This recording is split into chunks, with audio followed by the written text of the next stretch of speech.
The 10th time I felt the school prince's ominous gaze, I saw the bullet screen. The male lead travels back to 10 years ago and finds that his wife is still someone else's girlfriend. The sky has fallen, after years of secret admiration, finally catching the wife, and now it's time to start over. Lin Mo's baby now has a boyfriend. The male lead can only endure it. I feel that this old man won't be able to endure it as he did at 19, sure enough.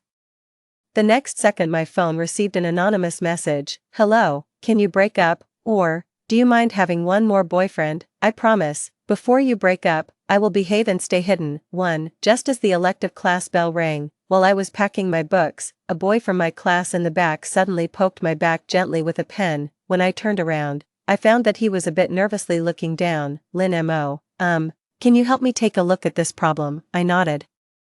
Took his advanced math problem set, and wrote out the solutions. Did you understand? After I finished explaining, I looked up at the boy. The boy seemed to just come back to his senses. His ears were so red it seemed they were burning, and he nodded awkwardly. I understood. Lin Mo, you are really amazing. I politely smiled at him. You're too modest. If you have any questions in the future, you can also ask me. As soon as I finished speaking, I felt a cold and sharp gaze. Here it comes again. I turned my head to look at Qin Shubai to the side. His eyebrows were sharp, his nose high, his skin fair, making his black eyes look like a deep pond. At this moment, he was staring at the guy who was smiling at me with a particularly resentful expression. When he saw me looking at him, his eyes flickered, filled with loneliness and sorrow, like a poor, abandoned puppy. This situation has already happened for the 10th time today. From the morning, whenever a guy spoke to me, whether it was a classmate asking for my contact information on the way, or a senior from the club discussing something, he would appear precisely and watch them from a corner silently. Then, when I noticed, his eyelashes would flutter slightly, looking pitiful and lonely. This is so abnormal. Clearly, he and I have never had any intersection. I only know that he is the prince of a university, has a cold personality, and is the top student in the computer science department. Besides attending classes, I rarely stay at school and don't live in the dorms. I couldn't figure out how I got on this person's bad side. Just when I couldn't help but want to ask him, a series of scrolling bullet comments suddenly appeared in front of me. A 29-year-old man will firmly keep an eye on his wife, while 19-year-old Qin Shubai can only silently tell himself he has no right to be jealous. Ha ha ha. The desperate husband thinks, every man who approaches my wife has ill intentions. The male lead travels back from 29 years old to 19 years old, his wife is still someone else's girlfriend, the sky has already collapsed, and those guys still talk to his wife, which is even more annoying. After years of secret admiration, finally having a wife, and now starting all over again, who wouldn't go crazy? 2. I blinked my eyes, confirming that I wasn't hallucinating. Is Qin Shubai secretly in love with me, or is he my future husband? It's not the 19-year-old Qin Shubai anymore, but my husband Qin Shubai who came back from the future. I am stunned as I sort through this news, and the bullet comments appear again. No choice. Lin Mo is currently dating her childhood sweetheart, so the male lead can only endure it. I feel that this old man won't endure it like he did when he was 19. Dating. I remembered, previously that kid Jiangji was dating the prettiest girl in their department and got dumped. Later, he was invited to her birthday party. He used a month's worth of living expenses to ask me to pretend to be his girlfriend to save his face, not short of money, but Jiangji is too annoying. He keeps begging me in my ear every day. I can't stand it anymore. I gave in to him. Did Qin Shubai see that day, while I was mocking my mischievous childhood friend, he sent me a message. Lin Mo, emergency. I was about to type a reply when the back door of the classroom was suddenly pushed open. Jiangji, with an intense and unrestrained expression, grabbed my backpack with one hand and pulled me up with the other, rushing out. Jiangji, you, bang, the chair snapped back suddenly, making a loud noise. It interrupted my words and halted the motion between Jiangji and me. I turned to look back. Qin Shubai stood against the light, his jaw clenched tightly, looking at the position Jiangji was holding me in, eyes reflecting collapse, pain, and desire. Then his Adam's apple bobbed, and his voice was hoarse. Sorry, I got up too hastily. Didn't scare you, did I? Jiangji pulled me, who still hadn't reacted, and ran outside, hurriedly replying, it's alright, brother. It's understandable to be anxious about class ending. The barrage comments became excited over this scene. I really can't hold back anymore. What excellence in studies, what moral bottom line, what what gradual approach, to hell with all that. I want my wife, medicine, medicine. This desperate husband is really going crazy, Mousy, don't leave, Mousy. I recalled the scene just now. It feels like this time, Qin Shubai really has become a desperate husband abandoned by his wife. 3. Lin Mo, good Lin Mo, the goddess with beautiful looks and a kind heart. Do you have no classes later? There's a gathering later, Meng Yao will also be there, and she will bring her boyfriend too. Come with me. Outside the school, Jiang Ji leaned against his flashy new sports car, clasped his hands and bowed to me. Jiang Ji, you really are sick, stop acting. Acting in this play is wasting my chances with girls. I thought of Qin Shubai, glanced at him briefly, and coldly refused. Jiang Ji paused for a moment, looking at me with some excitement. Peach Blossom, haven't you always been indifferent to this? What's going on? Do you have someone you like? What does that have to do with you? You're allowed to date, but I'm not. I shot him a sideways glance. TCH. If you're not going to help, then don't. Tomorrow I'll just get a new one. I'm so handsome, after all. As for you, be careful not to be deceived. Do you want me to show some kindness and help you out? And hey, when we graduate, let's go abroad, in a foreign country. Don't you dare ask me to take care of you. Jiang Ji has sharp eyebrows and eyes. Speaking in an unusual tone, I kicked the tire of his beloved car, forcing a smile that didn't reach my eyes. First, you need to fix your terrible sense of direction. Who's going to take care of whom? As we spoke, the bullet screen reappeared. What the heck? Is the girl just pretending to be in love? Is this an act? Ha ha ha. Qin Shubai was more down to earth during the day, having a crush in high school, then a crush in college, until the girl came back from abroad. And they met at a banquet. Only then did he dare to get close to the female lead through company cooperation. This is what happens when you don't have the courage to speak up. If only he had bravely asked the girl back then. After all, at 19, Qin Shubai had nothing. Lin Mo and Jiang Ji were childhood sweethearts, a perfect match socially. It looks like he became a big boss later but probably still never dared to ask. Of course he didn't dare to ask, since back then the female lead had approached him for a marriage alliance, which was also about a strong partnership. He always thought it was a marriage of convenience, and later quietly transferred most of his assets to the female lead's name. Just as I was seriously looking at the scrolling text, my phone suddenly vibrated, and an anonymous message appeared on the screen. Hello, can you please break up? I was stunned for a moment, and before I could react, a new message came in. Or do you mind having another boyfriend? I promise, before you break up, I will hide it well. My fingertips lingered on the screen, editing 3 words, Qin Shubai. Just as I was hesitating whether to send it, Jiang Ji suddenly leaned in. Who is it? The peach blossom you have your eye on. I trembled and hit send. My forehead twitched. I pressed the phone off and looked darkly at Jiang Ji. What's wrong? Are you treating it like a treasure? Jiang Ji snorted from his nose, opened the car door with a cold face. Are you sending me back? No need. Qin Ran has asked me to go shopping. You can go by yourself. Hearing Qin Ran's name, Jiang Ji got into the car decisively, causing a roar. 4. Where is that kid Jiang Ji? This young lady has been back for so many days, and he hasn't come to see me. Qin Ran brushed her thick, flaxen curls, her beautiful face showing displeasure. I sat on the sofa, casually watching the model showcasing this season's new products. Explaining to this childhood friend who grew up with me and Jiang Ji, he said when you came back last time, you dragged him to be your model for practice, scolding him while shooting, which left him with a shadow. Qin Ran's lips curled coldly upwards. Don't worry, I don't look at him anymore. A few days ago, I passed by a repair shop and saw a gem there. In a moment, I'll take you on my bike to have a look. I want him to practice on me. A gem.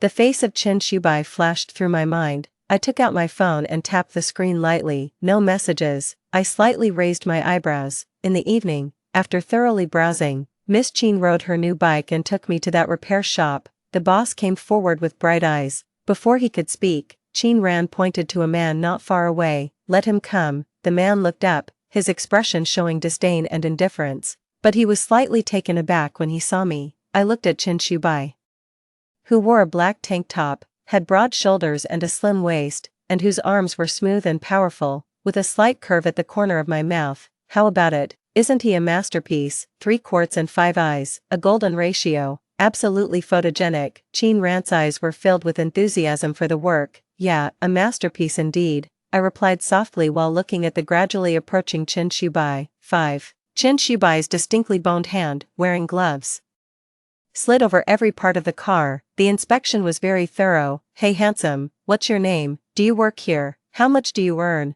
Are you interested in a relaxing, high-paying job? Qin Ran hugged me, enthusiastically like a con artist. Chen Su didn't lift his head, but still politely responded, speaking briefly, Chen Su Bai, I come over occasionally to help a friend, not very interested. Qin Ran pouted, glanced at the lit-up phone, and walked aside disinterestedly to answer the call. My gaze fell on Chen Su Bai's broad back, and I looked at him freely. Chen Su Bai's movement paused slightly, then he got up and took off his gloves. There's nothing wrong with your friend's car. I stared at him and said slowly, is that all you want to say to me? Chen Su Bai's eyes flickered, and his Adam's apple rolled. I waited patiently for him. When the gloves were almost deformed from being squeezed, he finally spoke, just now.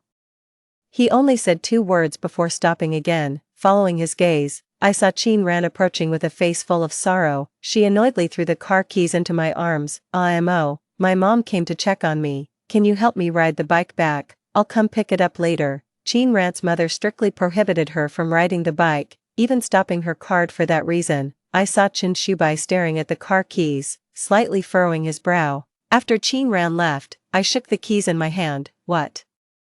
Do you want a ride? Originally, I wanted to tease him, but the man's long, strong fingers pressed against the car, and his dark eyes looked down. Can I ride? I'll take you home. When I raised my eyebrow, just thinking he was trying to show off, the bullet screen started scrolling again. When my wife wanted to ride a motorcycle, Qin Shubai's hair stood on end. Qin Shubai probably will never forget that time when the girl graduated from high school, rode a bike with friends, and had an accident that sent her to the hospital. At that time, I went to the hospital every day, watching the girl from a distance through the door. I thought for a while, and indeed this incident happened. It seems what the bullet screen said is true. I handed another helmet to Qin Shubai and winked at him. Sure. Then I watched Qin Shubai, who was organizing his helmet in front of me. I leaned in and wrapped my arms around his waist. His hand suddenly froze, and all his muscles tensed up.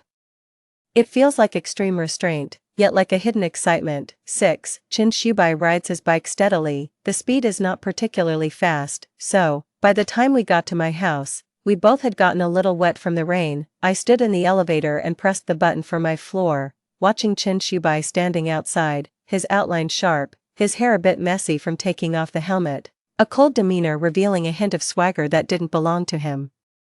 The slightly damp tank top clung loosely to my body, the outline of my abs barely visible. As we locked eyes, the elevator door slowly closed. I casually opened my mouth and said, Qin Shubai, do you want to come up and wait for the rain to stop? The surroundings were quiet, with no response. Suddenly, bang, at the moment the elevator door closed, a clean and strong hand suddenly grasped the doorframe, trembling slightly. Qin Shubai's pitch-black eyes were swirling with intense emotions. His ears, however, were slightly red. I smiled and stepped aside to give him some space. After entering the house, I turned on the light and said to the person behind me, are you going to take a shower, or just wipe off with a towel? Glancing outside, I saw that this sudden downpour was likely to continue for a while. A towel will do.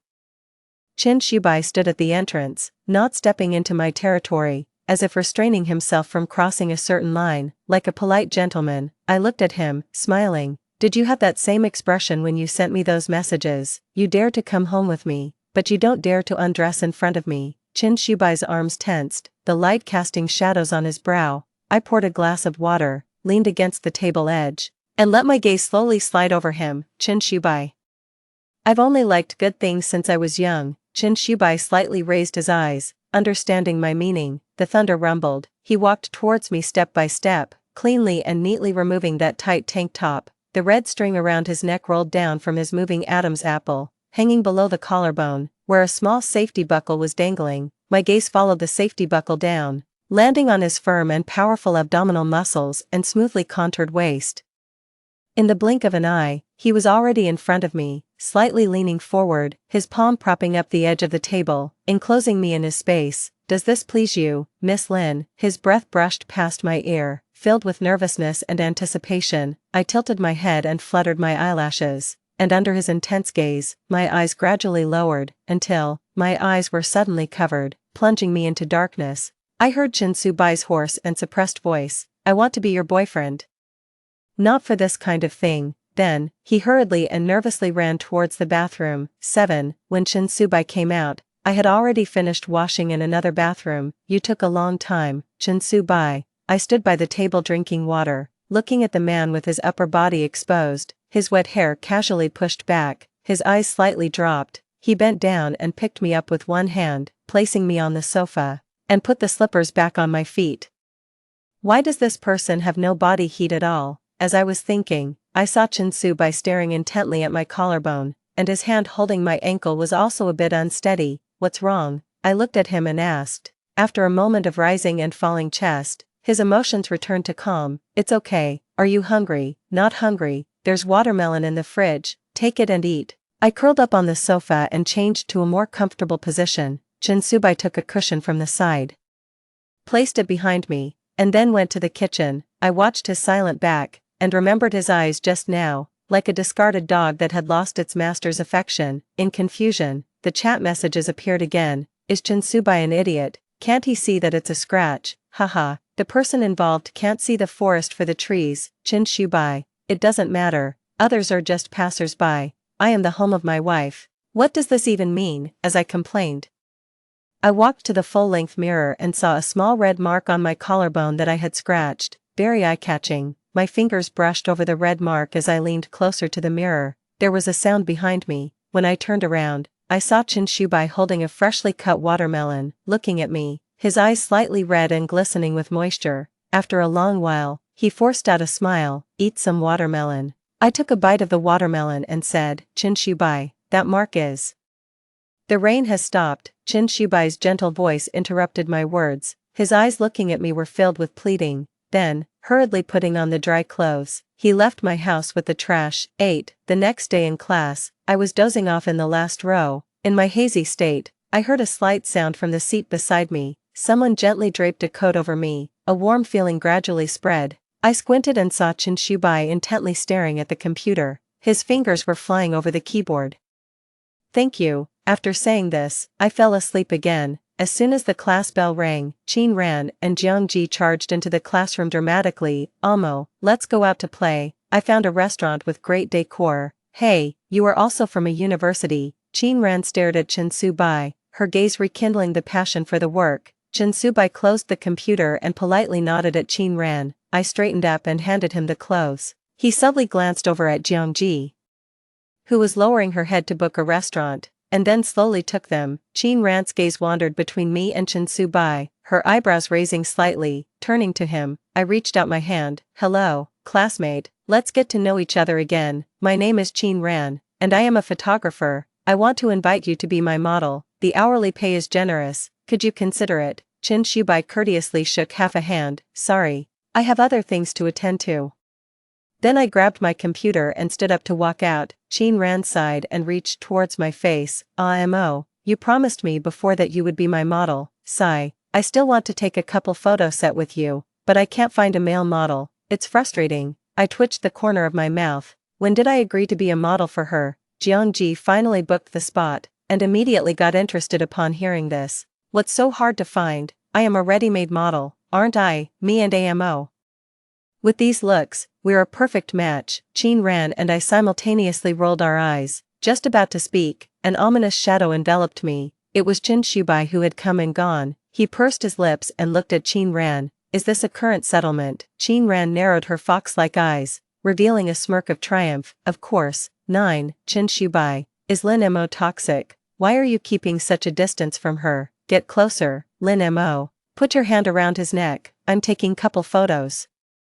Not ID photos. Chin Ran held the camera in one hand and pointed at me and Chin Su-bai with the other. I reached out, wrapped my hand around the man's neck, and pulled him down so that our noses were just a few centimeters apart, lowering my voice. High hourly rate and cash on the spot, yet you're so unprofessional. Chin Su-bai knelt in front of me, his hand gripping my ankle, applying slight pressure. It's not about the money. I lightly ohayed. Casually glanced at Jiangji who was standing nearby with a cold face, and said with a sigh, Chin Su-bai, your hand is a bit shaky. Are you afraid of Jiangji? My tone lingered, deliberately teasing. I felt the strength on my ankle suddenly increase, then gently relaxed. filled with a reluctant tenderness that didn't want to hurt me. Amo, Chin Shubai, change your posture. During the standoff, Chin Ran gestured to us with the camera. Chin Shubai moved behind me, wrapping his arms around my waist from behind, pulling me into his embrace with his chin resting on my shoulder. The faint scent on my body enveloped me. Isn't it necessary for a couple's photo to be this intimate? Lin Mo, did Chin Ran catch you on something? Jiang Ji rose from the chair, his expression grim. Amid the argument, I felt a light kiss fall on the back of my neck. The hot air sprayed on my skin, bringing a shiver. I'm not afraid of Jiang Ji, I'm just afraid of making things difficult for you. Chin Shubai's voice was low and soft, with indulgence and allure. 10. After shooting 3 sets of clothes, it was already afternoon. Wrap up, you've worked hard, I treat you to dinner, the one we booked with Jiang Ji. Chin Ran put away her camera, her eyes bright and animated. It's a thankless task. Unable to recognize a good person's heart, Jiang Ji walked behind us, resentfully delivering an idiom to each of us. Then I turned around and cursed while calling the restaurant to confirm the menu. Chin Shubai likes you. Chin Ran lightly brushed her hair and squinted at the tightly closed door of the changing room. I know, I smiled at her. Chin Ran turned and looked at me for a while, and then knowingly shrugged. You are interested in him? Yes, I am interested. But it's not to the point of liking. I raised my eyebrows, remained silent, and glanced at the time on my phone. I'm leaving first. Where are you going? Aren't you going to eat? It's the end of the month today. I shook my phone to distract Chin Ran. Every month at the end of the month, returning to the old Lin family house for a meal and completing a decent family performance is an unspoken rule in our family. 11. At the dining table, the servants served the dishes and poured the wine in an orderly manner, moving without a sound and showing no expression on their faces. This loveless old Lin family house feels even colder. I looked towards the serious grandfather in the main seat and my parents who were emotionally distant beside me. I am the product of their marriage. Since birth, I have been forgotten in this large house, going to school, getting sick, being hospitalized. No one cares, only at the end of each month, when I see them, do we put on a family act, maintaining their dignity, making it seem to the outside world that the Lin family home is harmonious and the couple is loving. I have been living this way for 19 years, why do I suddenly feel out of place? In my reflections, the long-lost bullet comments appeared. Oh my, this serious atmosphere is making me scared. However, it seems that the girl has never mentioned her family to Chin Shubai. Later, the girl basically stopped returning to the Lin family herself. At that time, the girl was marrying into the Chen family, so she definitely wouldn't say much to him. I looked at the bullet comments and bit my lip. Perhaps it's not that I deliberately chose not to speak, but rather that I had long gotten used to it and didn't feel there was any problem. I took out my phone and found Chin Shubai's profile picture. Looking at the blank chat interface, I typed 3 words and sent them.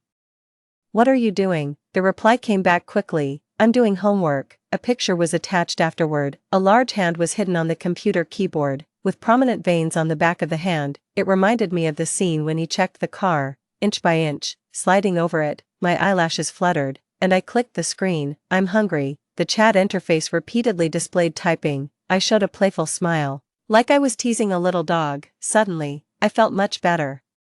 I compassionately sent over a few words. Hungry, want to come to my house for dinner. There was silence on the other end, and after a while, they finally replied with one word. Okay, do I need to tell you what dishes I like to eat? I know. 12. Just as Chin Shubai said, he knows, there's not a single dish on the table that I don't love to eat. Moreover, his cooking skills are excellent. I look at the man who is washing the dishes in the kitchen. To be honest, if it weren't for seeing the bullet comments, I would really think that Chin Shubai is a beauty trap sent by some company. He is simply like a tailor-made product just for me. Everything above and below, inside and out, is on my mind. As I was thinking, a cup of hot medicine for a cold was handed to me. Chin Shubai's fingertips had a faint pink color. You've been coughing a few times today, drink this to prevent it. I sat on the sofa, giving him a look with my eyes. He sighed slightly, brought the cup close to my lips, and let me drink the medicine with his hand. Then he put a piece of candy in my mouth. Are you trying to coddle a child? I gave him a furtive glance. Speaking indistinctly, he slightly curled his lips, speaking in a gentle voice. So, are you feeling a little better? I paused for a moment, grabbed his hand, and easily pushed him down onto the sofa. I swung a long leg and sat down on his lap. Lin Mo. Chin Shubai kept his hands at his sides, restraining himself from touching me. Chin-su-bai, do you want a reward? I pinched his face and looked down at him. There was a turbulent flow in Chin-su-bai's eyes, and his breathing became heavier. Just as he was about to speak, I leaned close to his lips, my mouth opening and closing. If the cold medicine doesn't work, are you afraid of being infected by me? His Adam's apple rolls, his gaze like a beast, as if he wants to swallow me whole. In the next moment, my waist was suddenly gripped. Our lips pressed tightly together, enveloping, entangling, completely possessing. I could feel his breath, an unusual tingling sensation spreading throughout my body. Chin-shuibai's palm tightened repeatedly around my waist. I couldn't help but let out a soft moan. Chin-shuibai suddenly relaxed his grip a little, breathing against my neck. I licked my slightly numb lips, sensing Chin-shuibai calming down bit by bit. Chin-shuibai. Just now, Chin-shuibai covered my mouth. I should go back. Looking at Chin-shuibai's tense back as he walked out, I leaned against the sofa and tugged at the corner of my mouth. This person really can endure. 13. It turns out, Chin-shuibai really can endure a lot. In the time that followed, Chin-shuibai and I seemed to have reached an invisible understanding. He came every day when he had no classes to cook for me, do laundry, and clean the house. Many times, I watched Chin-shuibai's back as he chopped vegetables, and his profile while hanging clothes in the sunlight. And the extra flowers in the house, the soft carpet, along with the textbooks he occasionally left behind. Suddenly, there is a sense of reality that life is flowing. This place I used to escape from the Lin family's old house has an inexplicable sense of belonging, but Chin-shuibai never stays overnight. Only once, when I had a menstrual cramp, he sat by my bed, one hand massaging my lower abdomen while I was drowsy, and the other hand scrolling through the computer programming. It was then that I felt Chin-shuibai seemed very busy, but he didn't say. I didn't ask either, until I saw him at a business banquet I attended in place of my parents. As the glasses clinked, I saw Chin-shuibai standing in the crowd, dressed in a suit. The hair was swept back, completely revealing that cold and sharp face. Tall with long legs, very striking at first glance. Just as I was about to walk over, the bullet comments started rolling in front of me. This is the software that Chin-shuibai developed in his junior year. He completed it early. This was probably his first bucket of gold, after which he started founding companies. Is this the benefit of traveling back in time, directly hacking the system? I also want to go back to buy a lottery ticket, to meet a girl treasure so early. He must be more eager to develop himself. I paused my steps. It turns out that all this time, he has been busy with this matter. 14. You are the Chin-shuibai that Lao Chi mentioned. He brought you here to let you young people see the world. The software proposal you mentioned, he talked to me about it. He is quite a talent. If we have the chance, we can also collaborate. Not far away, I saw the glamorous woman in front of Chin-shuibai smiling at him while holding a wine glass. You flatter me. Chin-shuibai responded appropriately. The woman placed the wine glass in her hand on the table and pushed it in front of Chin-shuibai. I hope we have a pleasant cooperation in the future. Chin-shuibai stared at the wine in that glass. His eyes darkened slightly, yet his face remained calm. I'm sorry, I'm not feeling well today. You're here. Chin-su's colloquial speech was not yet finished when I smiled and walked over to the woman. Shaolin, Mr. Shu has a good memory. I just saw Mr.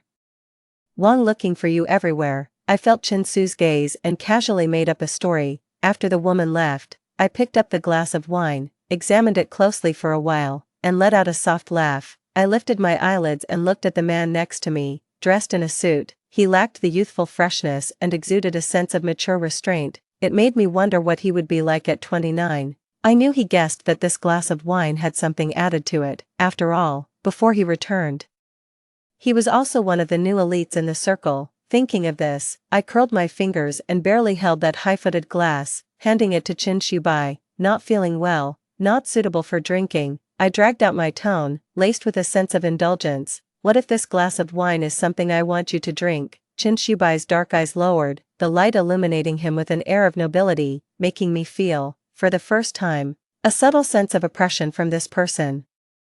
The corners of his mouth seemed to curl slightly, reaching out to take the glass. The tips of my fingers brushed against my palm, bringing a surge of warmth. Miss Lin, if it's you, I don't need to drink this glass of wine, but I will always do as you say. Then, he stared at me intently and downed the glass of wine in one go. 15. As soon as I entered the house, I was pinned against the door by Chin-shuibai. He protected my head with his hand, his body temperature was enticing. Even without the lights on, I could feel the surging desire hidden in his eyes. My hand slid over his chest, through his shirt. Suddenly, my hand was empty. Chin Shubai crouched down, trembling as he unbuckled the strap of my high heels. Then he picked me up. Take a shower first, if you don't want it anymore. Just push me away. Chin Shuibai's voice was hoarse as he pushed open the bathroom door. I pressed my hand against the smooth wall, feeling the warm water pouring down from above.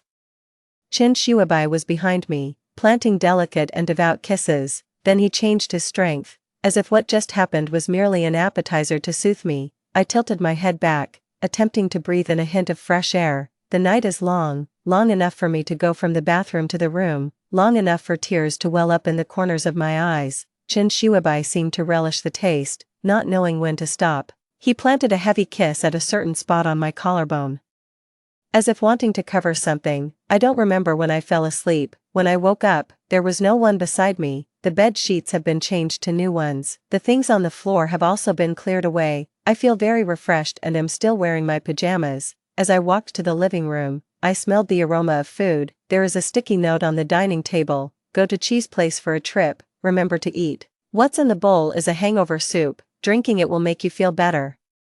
The signature is a very funny emoticon. I can imagine it. Chin Shubai frowns, seriously and embarrassedly drawing its appearance. I curled my lips, laughing out loud, as my shoulders trembled. The amulet Chin Shubai wore close to his body fell out from my neck. What happened yesterday? What's something that needs to be hidden? Woohoo! I finally got rid of it. After Chin Shubai and Emobao got married, I wanted to give it to him, but I never had the courage. It was given by his parents when he was a child, blessed by a master, and it's very effective in protecting his safety and health. It's the most precious relic left by his parents. He must be regretting it, thinking that if he had given this girl, would she not have asterisk asterisk asterisk asterisk asterisk asterisk. I touched the amulet, looking at the asterisks after the last message in the comments, narrowing my eyes. Is this filtering out information related to me? While deep in thought, the alarm went off. Finished. I forgot that I had a class in the afternoon. It's still the strictest teacher. 16. I rushed into the classroom right on time. I sat at my seat, panting. The peace bracelet fell out again as I was running. I touched it with my fingertips, feeling its warmth. That warmth spread, knocking into my heart. I took out my phone and sent a message to Chin Shubai under my seat. Chin Shubai, come over to my house after you're done. I have something to say to you.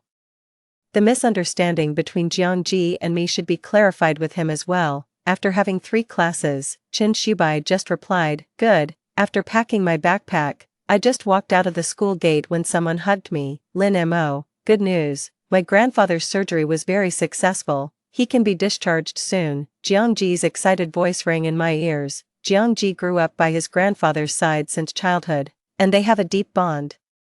The old man has been in the hospital for quite a while. Qin Ran and I had visited him before. At that time, the situation was not very good. This is indeed good news. I smiled and patted his shoulder. I told you everything would be fine, you little guy. Now you can rest easy. I'll go see the old man with Qin Ran another day. Jiangji let go of me and laughed heartily. Why wait for another day? Let's go today. I'll call Qin Ran. I held his hand that was about to make a call. Today isn't possible. I have something to do today. Jiangji looked at my face with his eyes, and his smile gradually faded. What's going on? I will tell you when the time comes. I'll leave first. I smiled mysteriously and turned around to wave my hand with a good mood. I didn't notice a gaze from afar. 17. Chin Shubai only appeared after it had completely darkened. His black shirt was unbuttoned a few buttons, revealing beautiful collarbones. His hair was a bit messy, the corners of his eyes were red, and he gave off a sense of broken despair. Chin Shubai, what's wrong? Was the negotiation not going smoothly? I approached him and pulled him into the room. It shouldn't be, according to the comments. This project shouldn't have any issues. Chin Shubai stood under the lights, his gaze tracing over my eyebrows, nose, and lips, finally revealing a reassuring smile.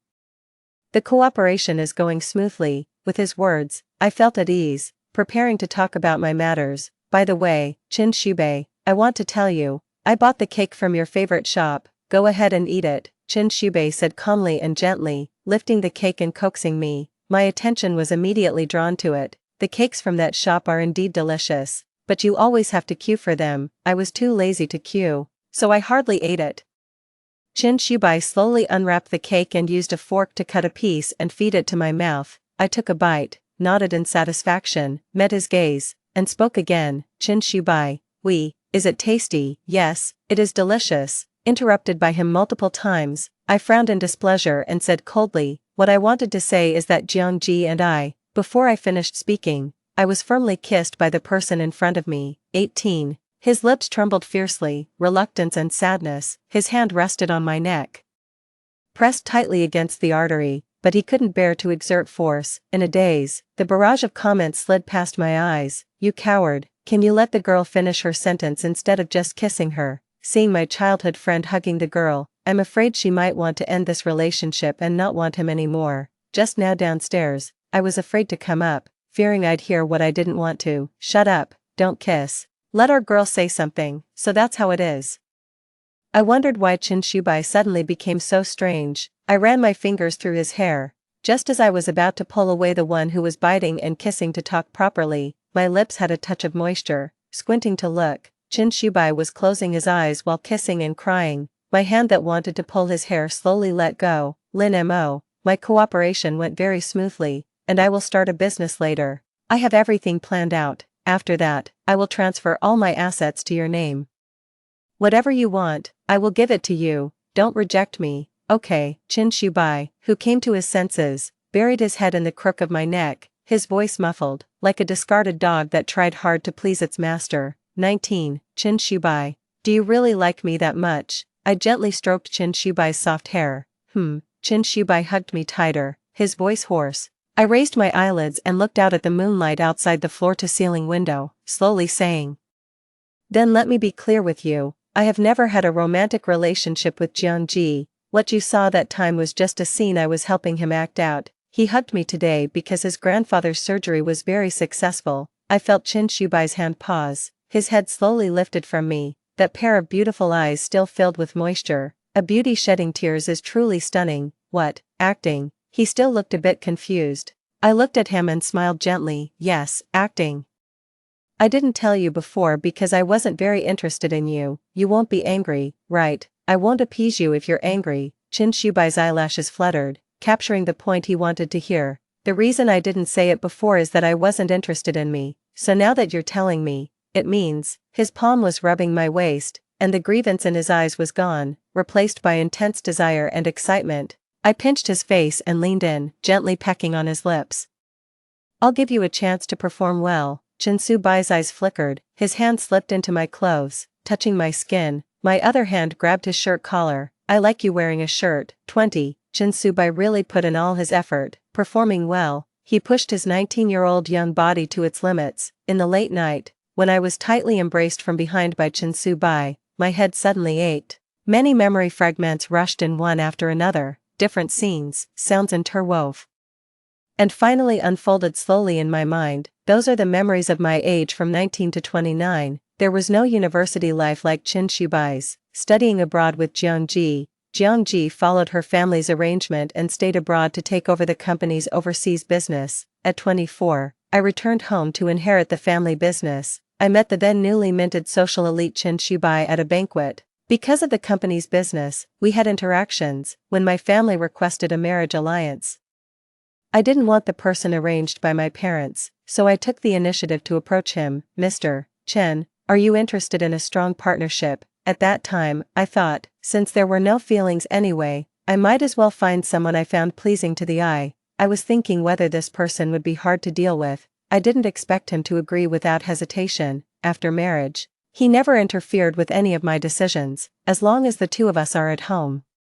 He doesn't let the housekeeper cook, and he does it himself. All of them are dishes I like. Every time I go on a business trip, he will see me off to the airport even if he is busy, and he always arranges for someone to deliver meals to me at regular times and places. But at that time, I thought he was just politely fulfilling the duty of a husband, for the sake of appearances, just like my parents who married for convenience. Later, when he transferred most of his assets to me, I thought he had an incurable illness or was about to run away. He just said calmly, I just want to give this to you, don't worry, they're very clean. I suddenly felt a sense of confusion towards the person in front of me. I started to think of him during my spare time at work. At home, I would also occasionally look at him. At the age of 29, I was negotiating a collaboration abroad. After several days without rest, while on the phone with Chen Shubai, I casually mentioned, "I suddenly want to eat the meals you cook." That night, I, overwhelmed with work, walked out of the company gate. In the heavy snow, I saw Chen Shubai, who had just finished a meeting and looked tired after a 10-hour flight. He was wearing a black coat, tall and handsome, with gentle brows and eyes. "Let me cook for you."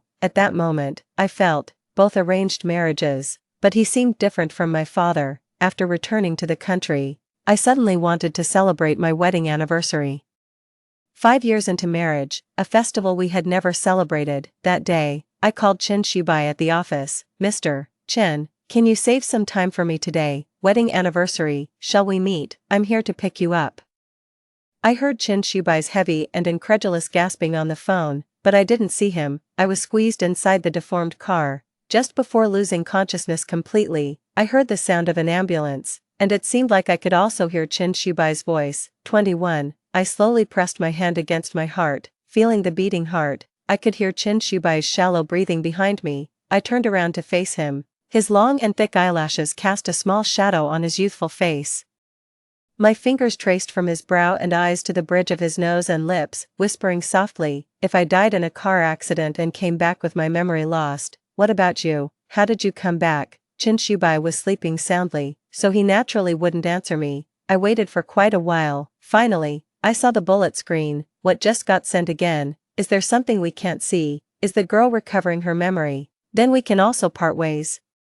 The barrage kept chattering for a while before finally giving me an answer as it faded away. "He donated all his assets and committed suicide after your funeral was over." My eyelids trembled, just as I thought. But why? Does love really carry such heavy weight? I don't understand. If it were me, I would absolutely never do that. In a moment of distraction, my finger was gently brushed. "What's wrong?" Chen Shubai spoke with a hint of nasality as if he hadn't fully woken up. "Chen Shubai, have you been secretly in love with me for many years?" I leaned against the pillow, getting close to him. Chen Shubai was completely awake, as if surprised that his secret was discovered, momentarily at a loss. "Why are you secretly in love with me?" My voice was very soft, with a hint of choked emotion. Chen Shubai and I looked at each other for a while, and he kissed my forehead. "Let me think about how to say it. Then I'll confess to you." "Okay." 22. The next day after getting out of bed, I just left the room. I saw Chen Shubai bare-chested, serving porridge at the table. His back was covered with long and short ambiguous scratch marks. I blushed at the sight and turned to go into the bathroom to wash up. "I'll kill you, you lewd man without self-restraint. You're the peach blossom that Lin Mo mentioned, right? Did you seduce her?" "Jiangji, calm down." While I was wiping my face, I suddenly heard the shouting and cursing outside. "Jiangji, Qin Ran, oh no! Qin Ran knows my home password." When I rushed out, what I saw was Chen Shubai, who had already put on his clothes and had a cold expression, as well as Jiangji, who was hoarse and exhausted, and Qin Ran, who was tugging at Jiangji. "My bad, Jiangji said he was going to see Grandpa, so I thought I would just come to pick you up, and didn't call ahead to come to your house." Qin Ran touched her nose and said shyly. My forehead twitched, and I helplessly looked at her. I saw her quietly give a thumbs up. "Lin Mo, you tell me, did he seduce you?" Jiangji pulled away Qin Ran's hand that was tugging at his collar and walked in front of me. Just as Chen Shubai was about to step forward, I stopped him. "Are you still protecting him? What do you see in him? His face, his figure?" Jiangji's eye sockets turned red, and the more she talked, the more excited she became. "I have it too, my face, my figure. I have it too." As Jiangji spoke, she tried to take off her clothes, but Qin Ran heavily slapped her on the back of her head. "Can't you act normally? What's with the show?" Jiangji was hit quite hard, and tears immediately flowed out. "I've liked you for so many years, to make you my girlfriend. I even spent money to hire Meng Yao to come up with a story about being dumped, just hoping that if we acted it out, it would become real." At that time, Qin Ran was abroad and was not aware of this matter. She was just surprised that Jiangji liked her. She had not realized it for so many years. On the contrary, Chen Shubai looked calm, as if he had seen it coming long ago. I recalled in my mind. I remembered when I was 24 and preparing to return home, Jiangji confessed to me. I refused. Later, he stayed abroad. Why did this scene happen ahead of schedule? 23, Jeonji. You might just be confusing our friendship with love. I looked at him and explained, it's impossible. If I were confused, then why don't I like Chin Ran? You want to die, right, Jeonji? Seeing that the two were about to fight again, I immediately spoke up, Jeonji. I've always regarded you and Chin Ran as especially good friends. Jeonji pouted, both wronged and unconvinced. Then why does he deserve it? What makes him better than me? I sighed and slowly asked Jeonji a question. Do you know what I'm allergic to? Jeonji stopped sobbing and was stunned. Do you still have something you're allergic to? I turned to look at Chin Shubai. His voice was cold. Asparagus. I shifted my gaze back to Jeonji's face. I used to be allergic to asparagus in front of you once. You might have forgotten. Jeonji's nose twitched. About to cry again, Chin Ran, who could no longer stand it, gave me a reassuring look. He then roughly grabbed Jeonji by the collar and half-dragged, half-pulled him away. Soon, a crisp sound of a slap rang out from outside the door. Jeonji's crying stopped. 24. After the house returned to silence, Chin Shubai walked to the dining table and served me porridge. The sunlight streamed in through the floor-to-ceiling window. I walked closer to him little by little, stopping across the dining table. I looked at him with a smile. Mr. Chen, do you have time for me today? It's our wedding anniversary. How about a date? Bang! The ladle fell into the pot, and Chin Shubai seemed frozen. His head mechanically lifted little by little. The light in his eyes gradually gathered. He could barely speak a word before his voice fell silent. Why are you so surprised? Aren't you the same? I recalled all the memories. Before I finished speaking, I fell into someone's embrace. The force was so heavy, it felt like it wanted to embed me into the body. I quickly felt dampness on my neck. This person doesn't look like someone who cries a lot. I rubbed his hair. Chin Shubai, don't cry. We still have a long time ahead. 25. Later. I never saw any comments again. It was like an inexplicable adventure. After graduation, I still chose to study abroad for my master's degree. That was the school I wanted to go to. If I could do it again, I wouldn't change anything. Chin Shubai's company was also steadily developing. He became even more clingy than before. I come abroad as soon as I have time. Stay with me. Chin Ran has collaborated with many stars and has gained considerable fame in the photography industry. Jeonji still chose to stay abroad. At my wedding with Chin Shubai, I met him. He was sitting in the crowd and smiled at me. It's letting go, and also a blessing. After the wedding, Chin Ran gave me a gift box. Inside was the couple photos she took of me and Chin Shubai, the two of us when we were 19, 26, on our 29th wedding anniversary. Chin Shubai and I were in the villa. He was even more nervous than I was, holding my hand all the time. Relax, nothing will happen. That evening, news reported that a car driving under the influence sped on the Bay Bridge and crashed into the guardrail. That car hit me that day. I nodded and took his calculus workbook to write out the solutions. Chin Shubai closed his eyes briefly, let out a sigh, as if he had survived a catastrophe. We still have a long time to go. I hooked my arm around his neck. Yeah, there's still a long time, like tonight. Chin Shuabai's eyes were filled with desire as he picked me up from the sofa. Should I still wear a shirt? I raised an eyebrow. No, wear something else. Okay, I'll do whatever you say. Story 2. When Lu Yan stood up for the beautiful poor student for the third time, he was photographed and the photo was posted on the confession wall. The comment section was full of people speaking up for me.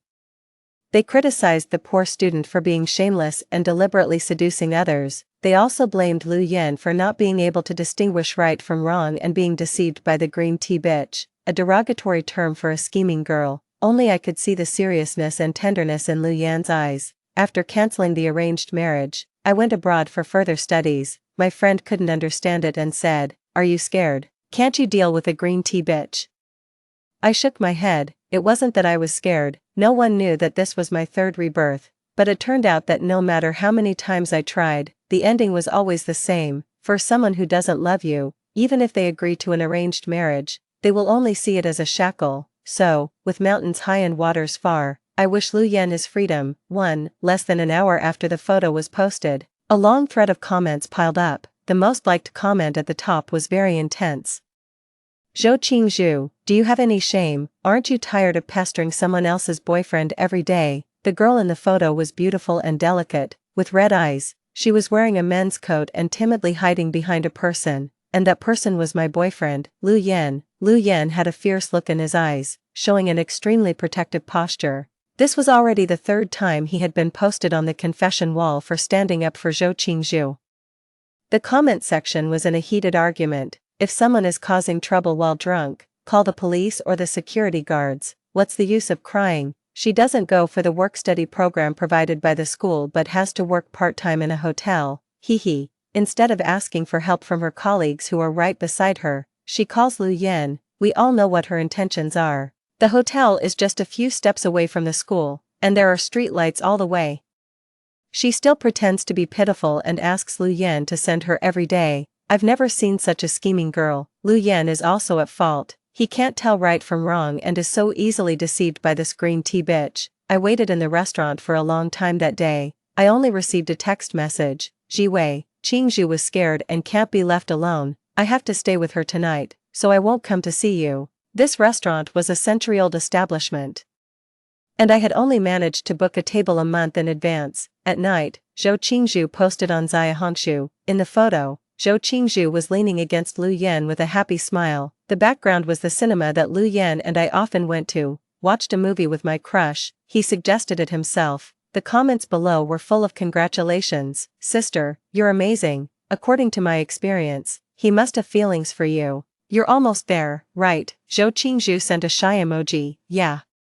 I looked at it for a long time and then called the restaurant. There's no need to reserve the table anymore. Yes, cancel it. Lu Yan knew how hard it was to queue up at this restaurant, and he also knew how long I had been preparing for today. But between the restaurant and the cinema, between Lin Jiwei and Zhou Qingzhu, Lu Yan chose the latter. 2. The first time I met Zhou Qingzhu was at the school anniversary party. As soon as the beautiful poor student stepped onto the stage, I instinctively turned to look at Lu Yan. Sure enough, Lu Yan was also looking at Zhou Qingzhu. His usually cold and sharp eyes softened, and he stared intently. The girl on the stage was wearing a red dress, looking warm and bold. The surrounding voices were noisy, with exclamations and applause. The host had a clear voice and asked half-jokingly, Qingzhu, when I first saw the program list, I thought it was a boy's name. After all, most girls' names are more gentle and elegant.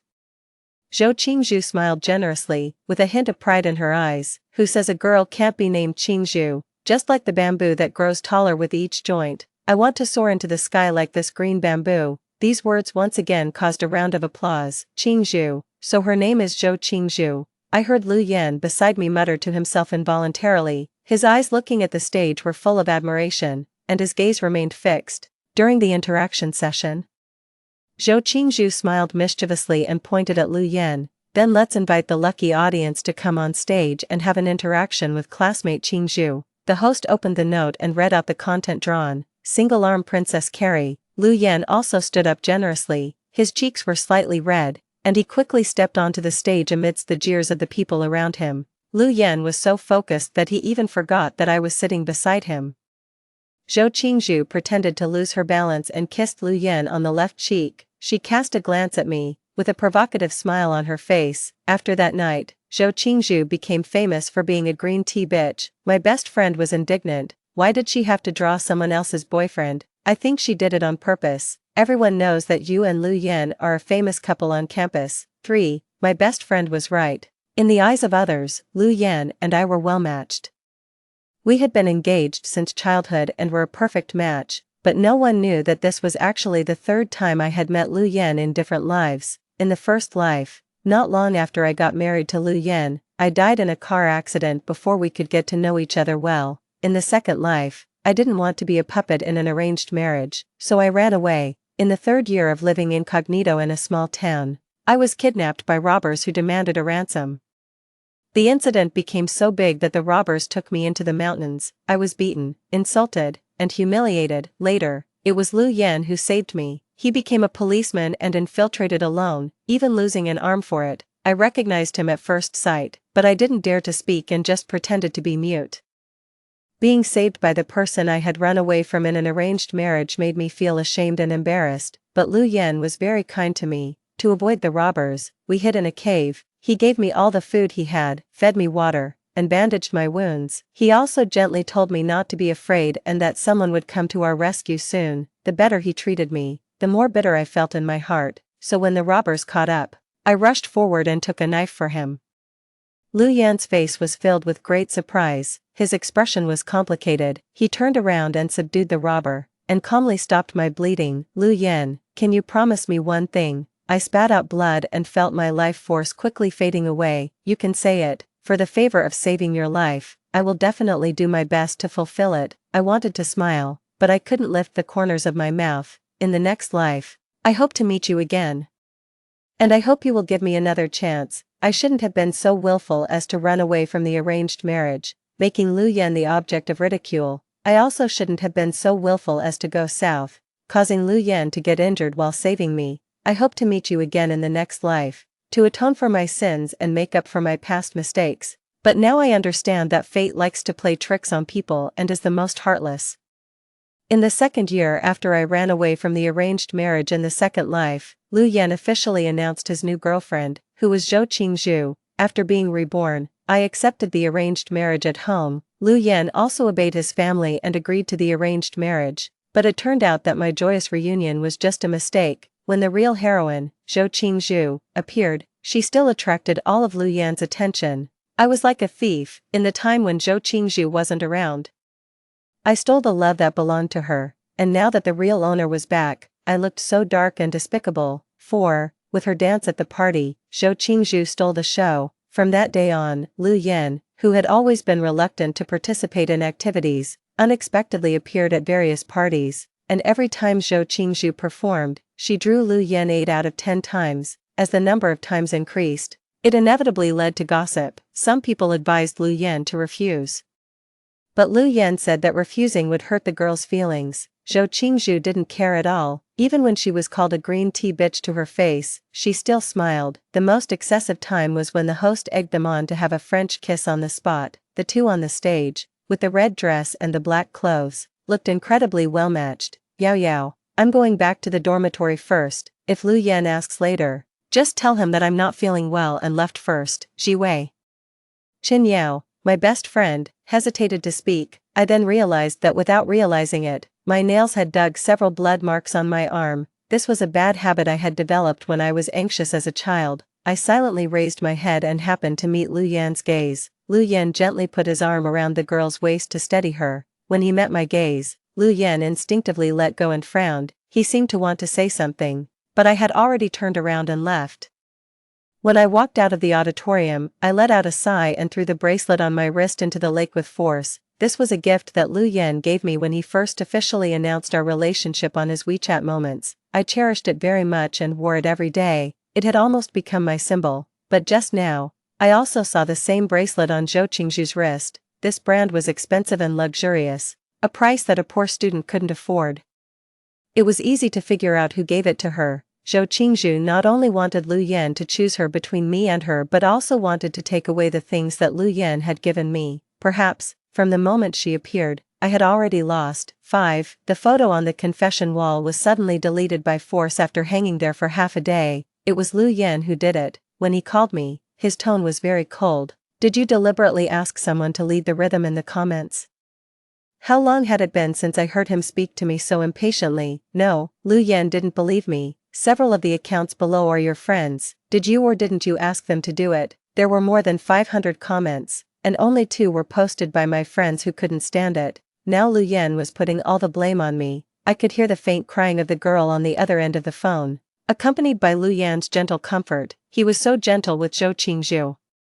But when he turned to me, he was aggressive. I'll let it go this time. Don't do this again in the future. You're also a girl, even if you're jealous, there's no need to be so vicious. Lin Ji Wei, you've disappointed me so much. You're completely different from the person I first met. After hanging up the phone, I sat at the table in a daze. The person he first met. What was Lu Yan's impression of me at that time? At that time, the college entrance examination had just ended, and the Lu family had moved from the south to the north for development. The two families got together to discuss the engagement matters. The Lu family's intention was for me and Lu Yan to apply to the same university to cultivate our relationship, get engaged after graduation, and get married the next year. When there were only the 2 of us left in the private room, Lin Ji Wei, just by hearing the name, I can tell you're a boring person. This was the first sentence Lu Yan said to me.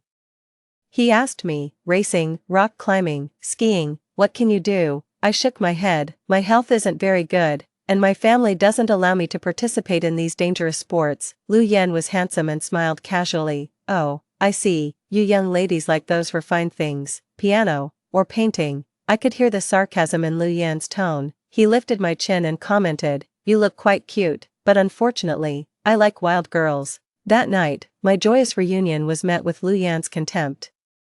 I had made a lot of efforts because of Lu Yan's words. I wore smoky makeup, sexy halter tops, and learned dynamic dance. I made a mess of myself just for that word wild, but it wasn't until I saw Zhou Qingzhu that I understood what Lu Yan meant by that. The wild he mentioned turned out to mean confident, bold, warm, and daring, and I was gentle and liked to be quiet, which was exactly the type that Lu Yan disliked the most. I once felt complacent that I had spent 3 years making Lu Yan gentle towards me, but it turned out that someone could get his favor just by the first impression. 6. The more you try to silence people, the more rebellious they will become. The confession wall photo was deleted, but the school forum spread the news even more vigorously, especially when someone happened to see Zhou Qingzhu and Lu Yan sharing an ice cream. Perhaps it was out of a sense of justice, or perhaps it was to fan the flames. In the end, Zhou Qingzhu was pushed to the center of the storm and became a mistress that everyone despised. When she came to me with red eyes, she couldn't control her emotions and shouted, "How embarrassed I am now, how glorious you are. Everyone who sees me can scold me, your classmates stand up for you, your friends speak up for you, the whole world is on your side. Are you only satisfied when I'm completely disgraced?" I was silent for a long time in the face of such accusations, although it seemed that I had won a great victory in this public opinion battle. In fact, I looked at Zhou Qingzhu and said softly, even if the whole world supports and protects me, Lu Yan is on your side, right? The next day, all the related posts on the school forum were deleted. Lu Yan posted a status, taking all the public opinion blame on himself. Zhou Qingzhu was portrayed as a tough and self-reliant poor student. Lu Yan admired her, so he was willing to lend a helping hand, even to clear her name as a mistress. Lu Yan said that he had already broken up with me privately and was currently single. As soon as this statement was made, the public opinion instantly reversed. Lu Yan came to me, and his tone was a bit unnatural. It's just a temporary solution. It's a fake breakup. When the public opinion calms down, we can get back together.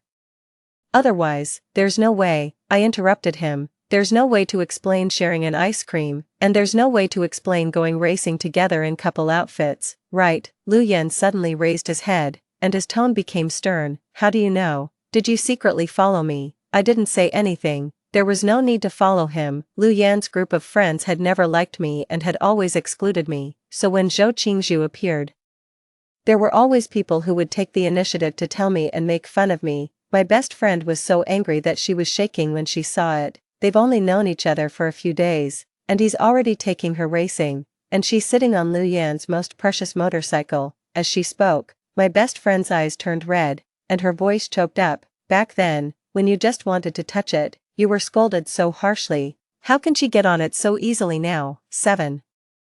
I thought back to that motorcycle. Its body was sleek, and it was very expensive, just as arrogant and sharp as its owner. At that time, I had been dating Lu Yan for a year. When he went racing, I would sit beside him and read quietly. When he went skiing, I would prepare hot tea for him to moisten his throat. Lu Yan went from being disgusted at first to finally acquiescing and indulging. Later, he would even take the initiative to invite me to watch a play or go to a bookstore. Your young lady's temper is actually quite good. Lu Yan's tone was hard to decipher. I knew he wasn't really praising me, so I just smiled gently. Once, when he was racing, he suddenly asked me, "Do you dare to get on?" I shook my head. My health wasn't good, and my family had never allowed me to participate in such intense sports. Lu Yan sneered and said, "You're such a coward. At worst, I'll ride slowly and make sure I don't scare you." Just then, Lu Yan's friends happened to come over.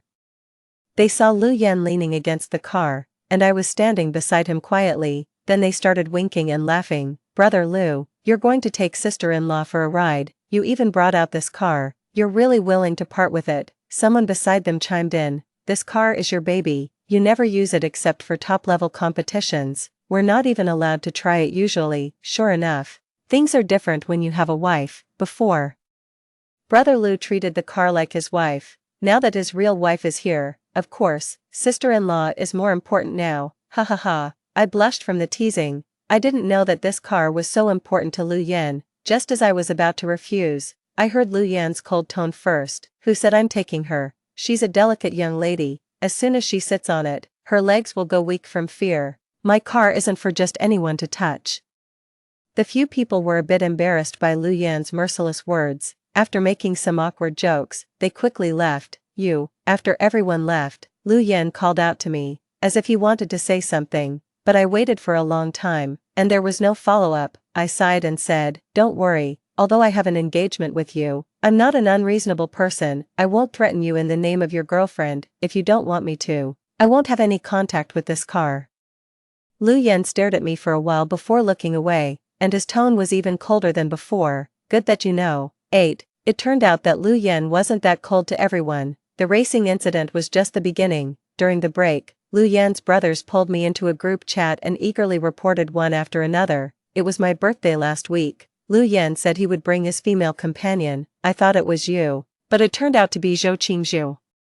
She even gave a gift in the manner of a legitimate girlfriend. Lin Jiwei, what's going on with you? Are you being bullied like this by a poor student? Not only that, I also ran into the two of them while shopping yesterday. A man made some flirtatious remarks to Zhou Qingzhu. Lu Yan's face turned so dark that he almost beat the guy to death. Tsk. He looked like his wife had been harassed. However, I think Zhou Qingzhu is quite nice. She's beautiful, has a hot figure, can act coquettishly and be tough. She goes bungee jumping and rock climbing with Lu Yan without missing any of them. Their personalities really match. Look, he's always bringing Zhou Qingzhu around recently and hasn't taken Lin Jiwei, the legitimate girlfriend, out for a long time. After hundreds of messages flooded the screen, everyone seemed to realize that I hadn't said anything. They pretended to console me. Of course, Jiwei, we're still on your side, after all. Everything should follow the order of first come, first served. That's right, you've had an engagement with Lu Yan since childhood, and your families are well matched. How long can that poor student be proud of with her green tea tricks? Lu Yan has just been bewitched. He'll come to his senses in a few days. There wasn't much sincerity in these consolations. I knew they were waiting to see me make a fool of myself, waiting for me to break down and go crazy. They were waiting for me to teach the green tea bitch a lesson and watching me have a huge fight with Zhou Qingzhu, but this time they were all wrong. I sent a message to Lu Yan with just 3 short words, let's break up. 9. After class, I returned to the dormitory. There was a thermal box on my desk. When I opened it, a delicious aroma filled the air. My roommates looked at the thermal box in front of me with envy in their voices. Lu Yan had someone bring this at noon. He said it would be just right for you to drink when you got back from class. Lu Yan is so good to you. Even though he's not at school, he still remembers to send you something. That's right, he's much better than my boyfriend. Last time I asked him to bring me milk tea, and he actually refused because it was too far away. There were rumors on campus about the ambiguity between Zhou Qingzhu and Lu Yan. Some people specifically came to remind me to be careful not to be stolen from, lose my boyfriend, but my roommates didn't take it to heart, especially when they saw the thermal box in front of me at this moment. They were even more dismissive. Jiwei, have more confidence in yourself. In terms of family background and appearance, which aspect of you isn't outstanding? Even Lu Yan, who was so cold and irritable at the beginning, is now tamed by you like a dog. Don't worry.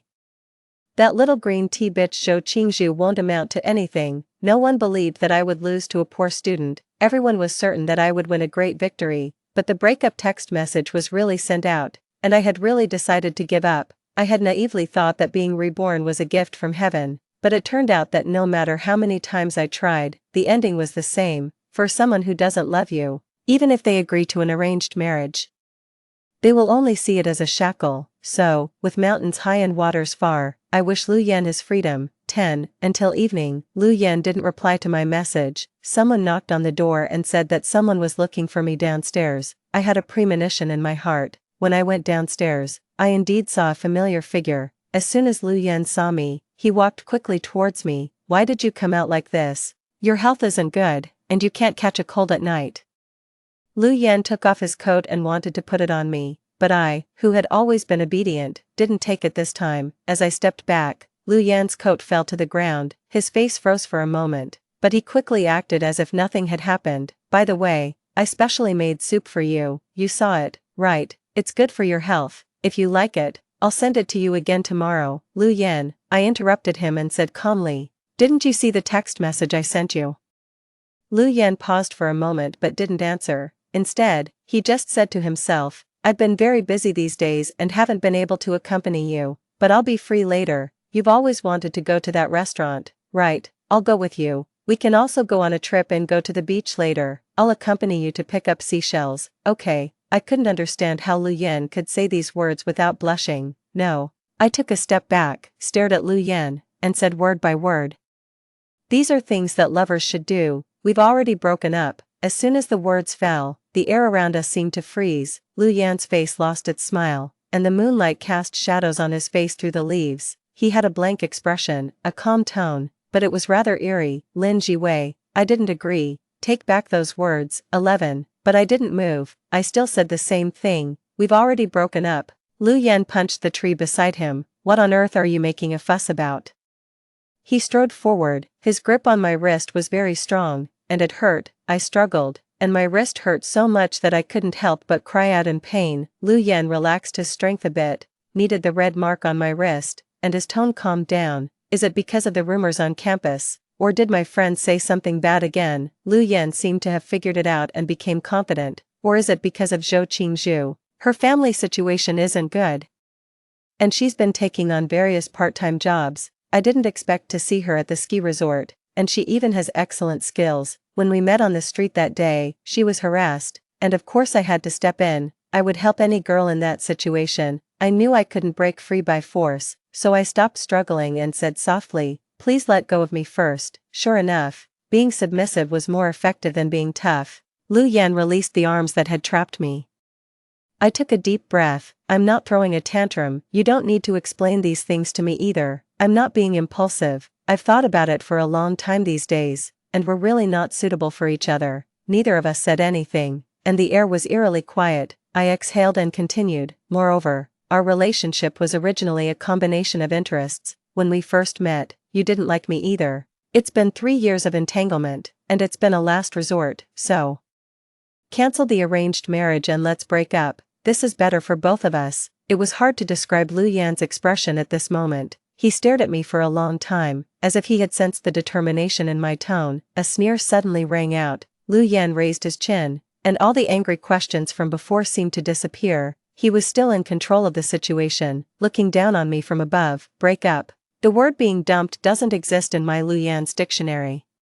If we cancel the arranged marriage, you remember, it's the Lu family that doesn't want you because you're arrogant, picky, and narrow-minded." Lu Yan's gaze seemed to want to devour me, and his tone was extremely harsh. "Moreover, for a woman that I, Lu Yan, don't want, I'd like to see who in the circle dares to take her. Your Lin family wants to expand into the northern market, right? Without the arranged marriage, I'm afraid you'll have to pay an even more astonishing price." After saying these words, it was obvious that Lu Yan had completely gained the upper hand. He lifted my chin, with a mischievous smile, as if casually. "Lin Jiwei, I can pretend that these words today never existed. You're still my girlfriend, and I'll still marry you after graduation, and I'll still help the Lin family. As far as I know, the Lin family has put a lot of effort into you, right? Your father still has several illegitimate daughters outside. Do you want to be a stable and wealthy Mrs. Lu, or be an abandoned child hated by the Lin family? You can choose for yourself." I looked at Lu Yan quietly. "We've been in a relationship for 3 years. Can't you even leave me with the last bit of dignity?" Lu Yan's expression froze for a moment, and he almost turned his head away in embarrassment. He covered my eyes. "Jiwei, don't look at me with that kind of gaze." Lu Yan's voice was muffled, and his throat was hoarse. "I said that this matter is over. Let's go back to the way we were before, okay? The marriage alliance between the Lin and Lu families won't change, and I'm still your boyfriend." 12. Of course, it's not okay. I was very puzzled. Why was Lu Yan so certain that I would give in? "Do you remember the words you said when we first met? What are you doing putting on such an act now? You disliked my poor health and my quiet and boring personality. In your eyes, being obedient is a derogatory term. You like excitement and wild personalities. You want someone to accompany you in racing, skiing, and doing all kinds of exciting sports, and I'm the one who least meets the requirements. Companionship off the field can't compare to the mutual understanding on the field. the racetrack is very noisy. And the ski resort is also very cold. Reading a book there is the most unsuitable choice. Lu Yan looked up, and his face was rarely stunned. I was also looking at him, and my tone was very soft. I don't want to read a book by the side anymore, and I don't want to accompany you either. 13. Lu Yan and I were at a stalemate for a long time, until he left. He still didn't agree to cancel the arranged marriage. We no longer went to class together, and we no longer had meals together. When Lu Yan played basketball, I no longer wiped his sweat or handed him water. When I painted in the classroom, Lu Yan no longer appeared by my side. Some nosy people couldn't help but ask Lu Yan if he had quarreled with me. Lu Yan didn't even lift his head and just sneered. Since he didn't respond, naturally someone would come to ask me. I smiled gently. Yes, we broke up. So you broke up, I thought. Broke up, soon. This news spread throughout the campus. There were high-profile posts on the forum, and the most popular post had the title, "I hate this world where green tea bitches are in power. They've destroyed another one of my favorite couples again." It was filled with a lot of photos. There were photos of Lu Yan giving a princess carry on the stage and photos of Zhou Qingzhu deliberately kissing his cheek. The comments below were indignant, full of pity and sympathy for me. Lu Yan probably didn't expect that I would directly say the words of breaking up. He sent me a message with just a few short words. "Lin Jiwei, you have a heartless enough." I soon knew why Lu Yan sent this message, because he would do something even more ruthless than me. 14. Lu Yan directly posted a status on WeChat Moments. "From now on, anyone who dares to date Lin Jiwei is against me." This short sentence triggered countless intense speculations. Some people said that Lu Yan and I just had a quarrel and would get back together once the anger subsided. Others said that Lu Yan hated me and wouldn't let me go even after we broke up. No matter what people speculated, it was obvious that this WeChat Moments post had a great effect. Lu Yan had a good family background, many friends, and a hot temper, and few people dared to offend him. After that day, no boy dared to get within 5 meters of me.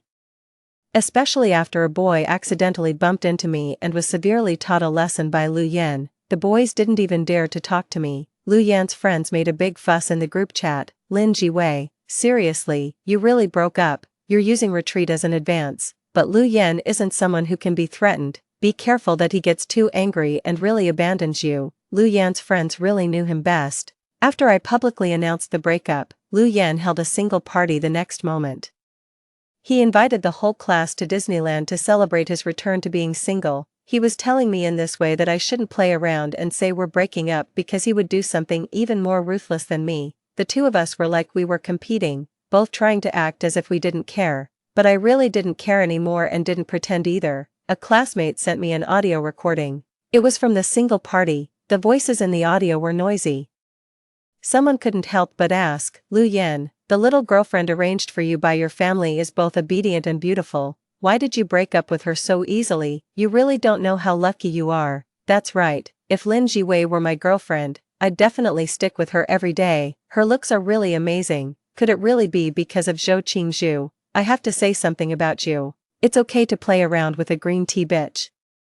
But if you really want to marry someone, it should be someone like Lin Jiwei with a well-matched family background. The few people were teasing each other, and their voices sounded very young. "Okay," Lu Yan's voice was drunk. "If you want her, go ahead and take her. That kind of young lady is delicate and boring. She only knows how to read and study and has no fun at all. Moreover, she has asthma and can't do any intense exercise." These words were ambiguous.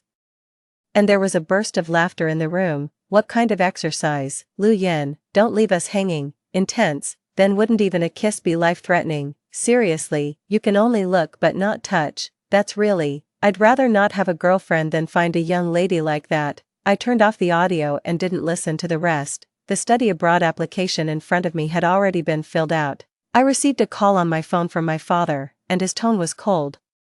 "Come home, look at the good thing you've done." 15. When I got home, I was punished to kneel in the living room. My father was so angry that his eyes seemed to be on fire. He took a bamboo board and whipped it at me. He cursed me for not knowing what was good for me and for not trying to please Lu Yan properly. My mother had always been timid, but this time she unexpectedly threw herself on me. Even so, my father didn't hold back. My mother protected me.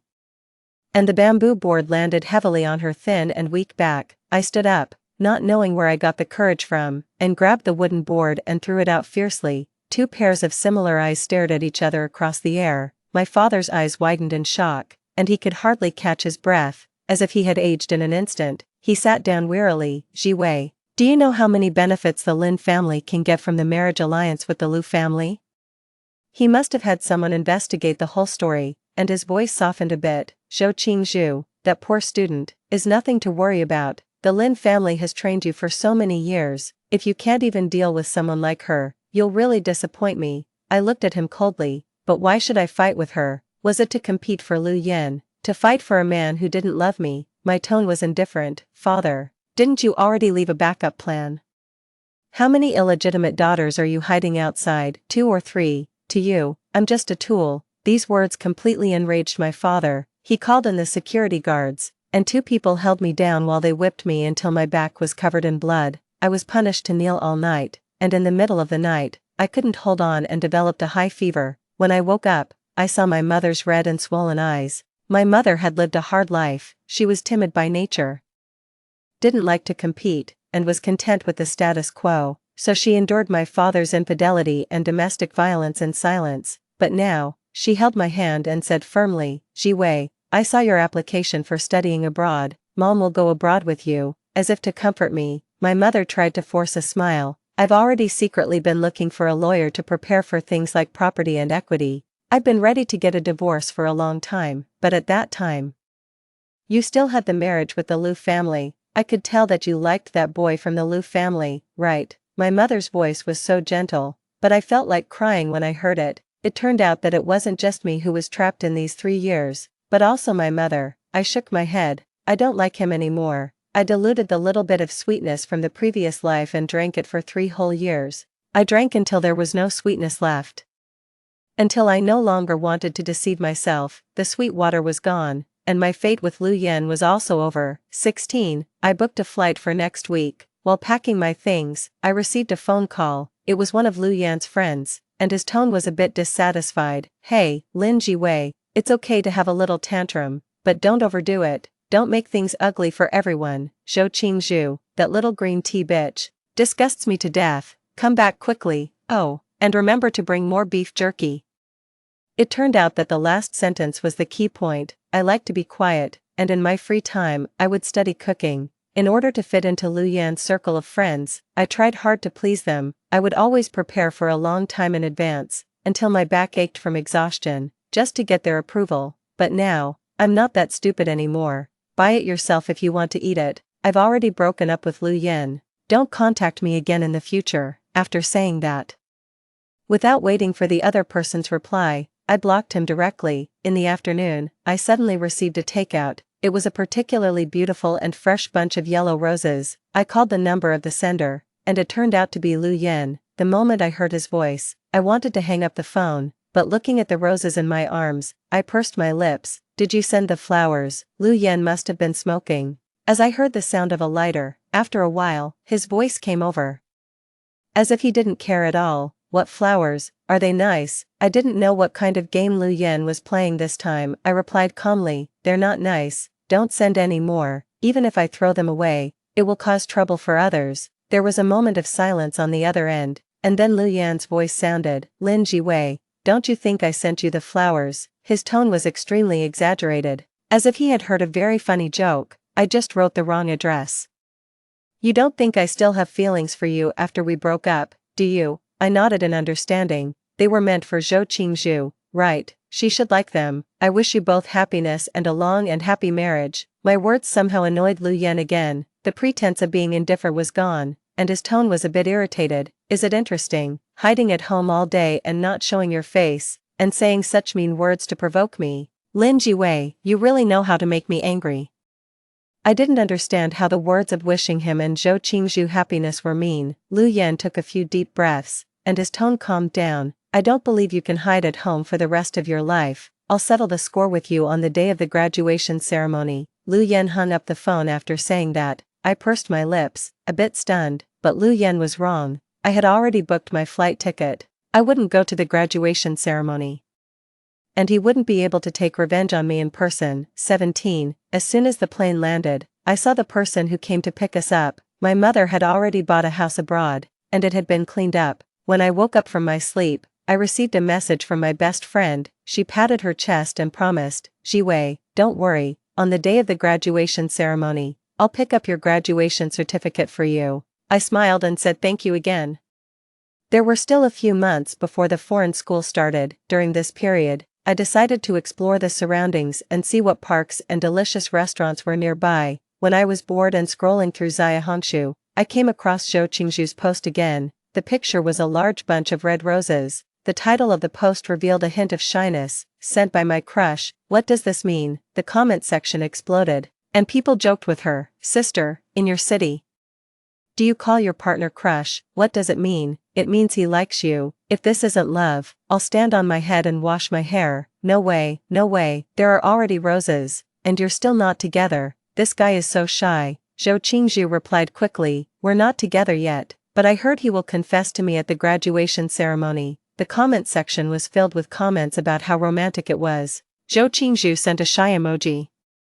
I'll post one last post on the day of the graduation ceremony, and then the crush series will end. Happy. It has to be said that big data is really powerful. I don't have Zhou Qingzhu's contact information, but every post she makes gets pushed in front of me. Before, I would feel stuffy in my chest, sad, and uneasy when I saw her posts, but now, I didn't feel the slightest bit of disturbance. The graduation ceremony. A public confession. Zhou Qingzhu's crush series ended completely. I also completely let go of the feelings for those 3 years. 18. Soon, the day of the graduation ceremony arrived. My best friend livestreamed for me and showed me the graduation certificate and degree certificate she picked up on my behalf. Time really flies. In the blink of an eye, we've graduated from university. After chatting with my best friend for a few words, I heard the noise behind her. The camera turned, and I saw Lu Yan's stiff face. His hair was swept up, revealing his handsome eyebrows and eyes. He seemed to have dressed up carefully, but for some reason, he looked restless and kept looking around, as if searching for something. I heard someone beside him urging, "Brother Lu, it's time to confess." Not far from him, Zhou Qingzhu was wearing a dress and had a delicate makeup. She looked towards Lu Yan's direction from time to time, with a shy look in her eyes. My best friend joined me in watching the drama.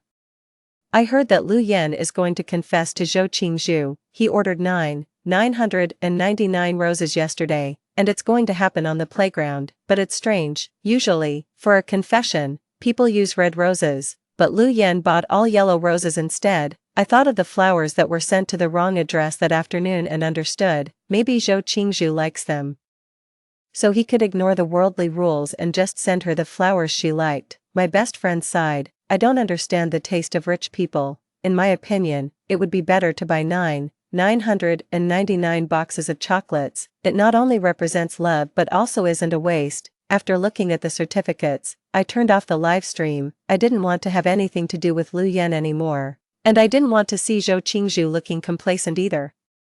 How they confessed and how intimate and romantic they were had nothing to do with me anymore. 19. But even though I didn't want to pay attention, I would always find out for other reasons. After blocking Zhou Qingzhu's main account, Big Data pushed her secondary account to me. Sure enough, just as she said, Lu Yan confessed to her with 999 roses at the graduation ceremony. In the photo, the two of them were huddled together, looking very intimate, but Zhou Qingzhu was holding the yellow roses.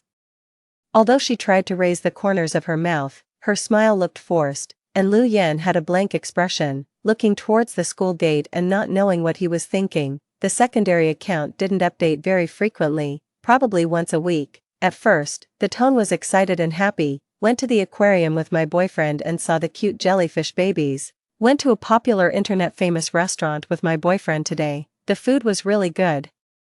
Sent my boyfriend a loving late night snack. I'll also make loving breakfasts for him in the future. Hee. Later, the updates became more and more mean and angry. Was called a mistress by that bitch's friend again today. It's so funny. The one who isn't loved is the mistress. I just came along a bit late. My boyfriend has been more and more perfunctory towards me recently. No wonder he was bewitched by that fox outside. Hee. If I catch her, she won't get away with it. I want to kill someone.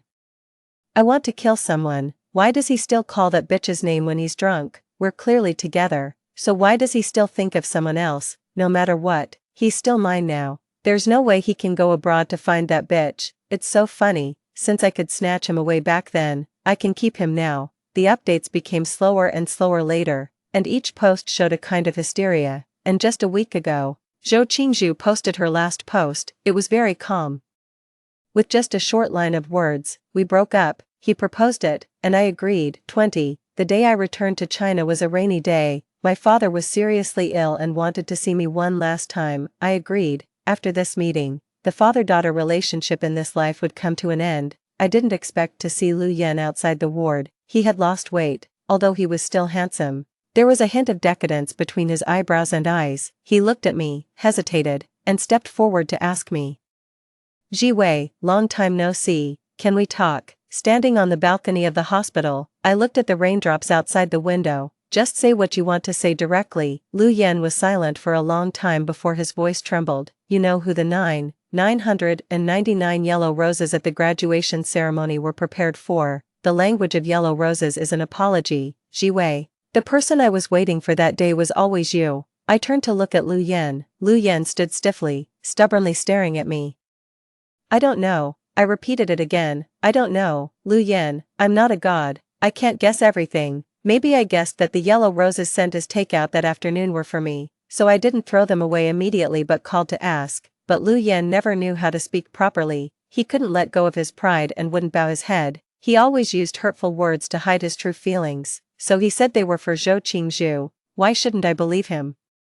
Lu Yan's eyes turned red all of a sudden. 3 years, Ji Wei, we were together for 3 years. Why won't you give me a chance? Just because of Zhou Qingzhu, you made trouble with me, cancelled the marriage alliance, and went abroad. Is this what you call love for me? Lin Ji Wei, your love can't stand the test. You don't love me as much as you think you do. It turned out that when a person was extremely angry, they really could laugh. You say I don't love you, you question my feelings. Then what about you? Do you love me? For 3 years, I, who hated extreme sports so much, accompanied you for a whole 3 years. The ski resort is very cold, and the wind at the bungee jumping spot is also very strong. If there wasn't love, what was my sacrifice in these 3 years? You said the roses were for me, but since I didn't come, you still gave them to Zhou Qingzhu. Lu Yan, your love is very cheap. It can be divided in two, and there's always a backup. Lu Yan stood there for a long time, as if struck by lightning. I thought you always came to me because you were threatened by your family. Every time you appeared, you attracted everyone's attention. My friends seemed indifferent to you on the surface, but actually they chased after me for your contact information. I was just uneasy. A person like you, why would you fall in love with me? Love at first sight, that reason is too cheap. Tears fell from the corners of Lu Yan's eyes. And he stared at me stubbornly. So I used Zhou Qingzhu to test you. If you could tolerate her and still not leave me, then I could truly feel at ease in my heart. My heart ached. I never thought it would be this reason. Lu Yan didn't know about our previous lives and didn't believe in my feelings, so he tested me with such hurtful methods again and again, forcing me to give in and back down. But people's hearts are made of flesh. I couldn't always guess Lu Yan's thoughts correctly. Well, with mountains high and waters far, I wish Lu Yan his freedom. I'm feeling tired, I said, not wanting to argue with Lu Yan anymore. After walking out for a long time, Lu Yan's trembling voice came. Can't we really start over? I turned around and shook my head. Lu Yan's face instantly fell. You don't want my roses, and you don't want me either. If a few roses were supposed to offset the countless sorrows and grievances in the past, then I'd rather not have them. I don't regret my past with Lu Yan. It's a part of my life that has made me who I am, but I need to look forward even more. Once a rose is picked, it will wither. Once something hurtful is done, there will be scars, and I will plant my own roses that will never wither. Story 2. After the female lead's death, Huicheng, the crown prince of the Hua family who was once clear as the breeze and bright as the moon, began to indulge in drinking, racing, and hating me. Huicheng hated me and had me confined. On the anniversary of the female lead's death every year, late at night, he would come to torment me over and over again. Yuan Jiao, why wasn't it you who died? Later on, I really did die. After my death, I was reborn and returned to 10 years ago. At that time, the female lead was still alive. I took the initiative to break up, to let him have his love, but he burst into my home like a madman. His eyes were bloodshot and obsessive. Yuan Jiao, you are mine, you were in the past life, and in this life, you cannot think of leaving me. 01. Only when I died in childbirth did I realize that the world I was in was a tragic novel. I was the villainous side character who prevented the main characters from being together.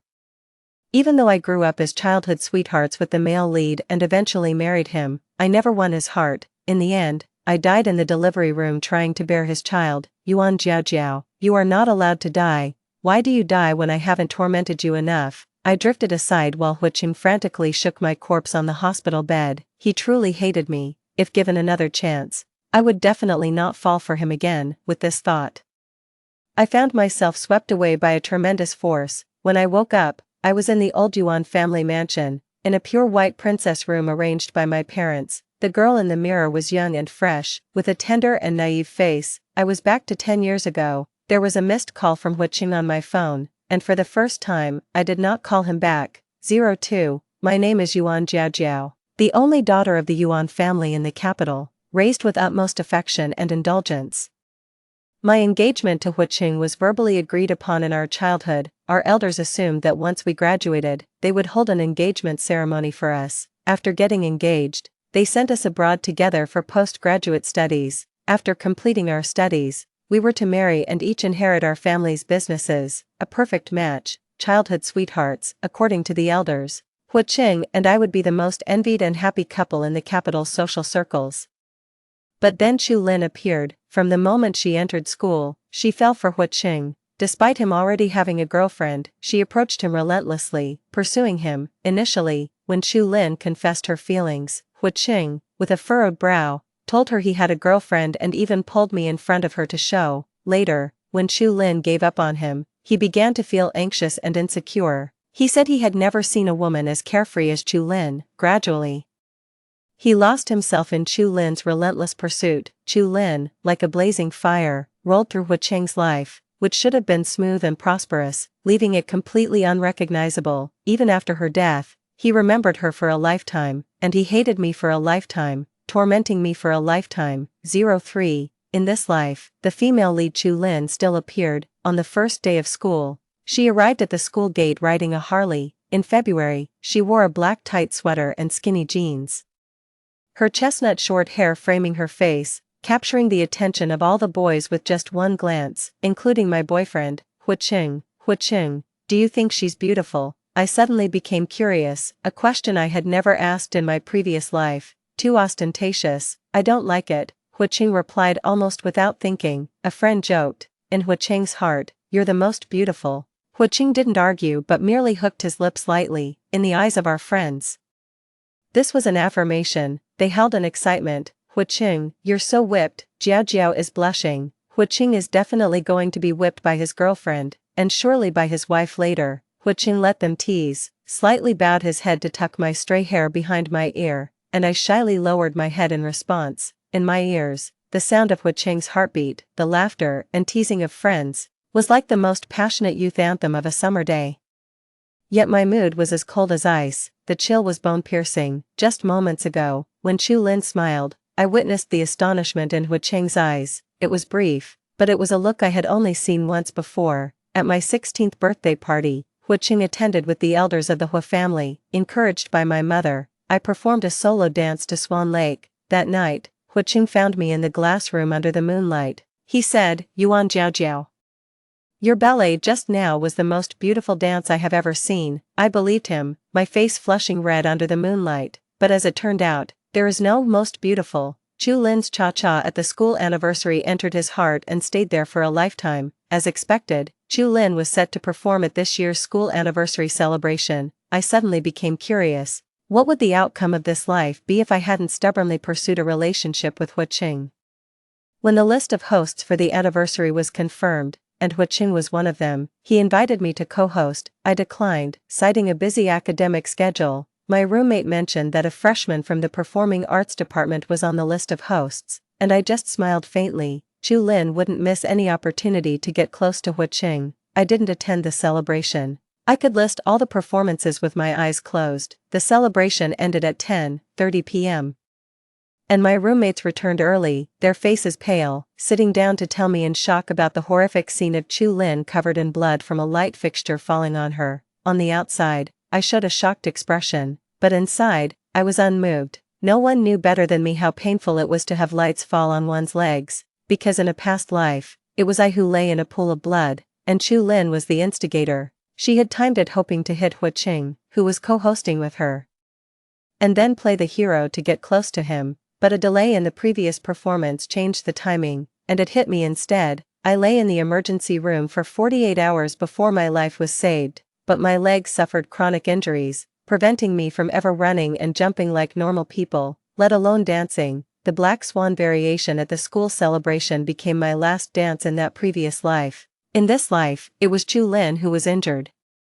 Hu Qing accompanied me to visit her in the hospital. Standing in front of Chu Lin's hospital bed, tears fell as I returned her words from a past life back to her. Junior sister, you must rebuild well. Even if you cannot dance in the future, there is still a beautiful future ahead. Although my words were gentle and full of positive energy, Chu Lin's face turned even paler after hearing them. She bit her lip hard, giving Hu Qing a miserable look as if she had been struck a heavy blow. How ironic.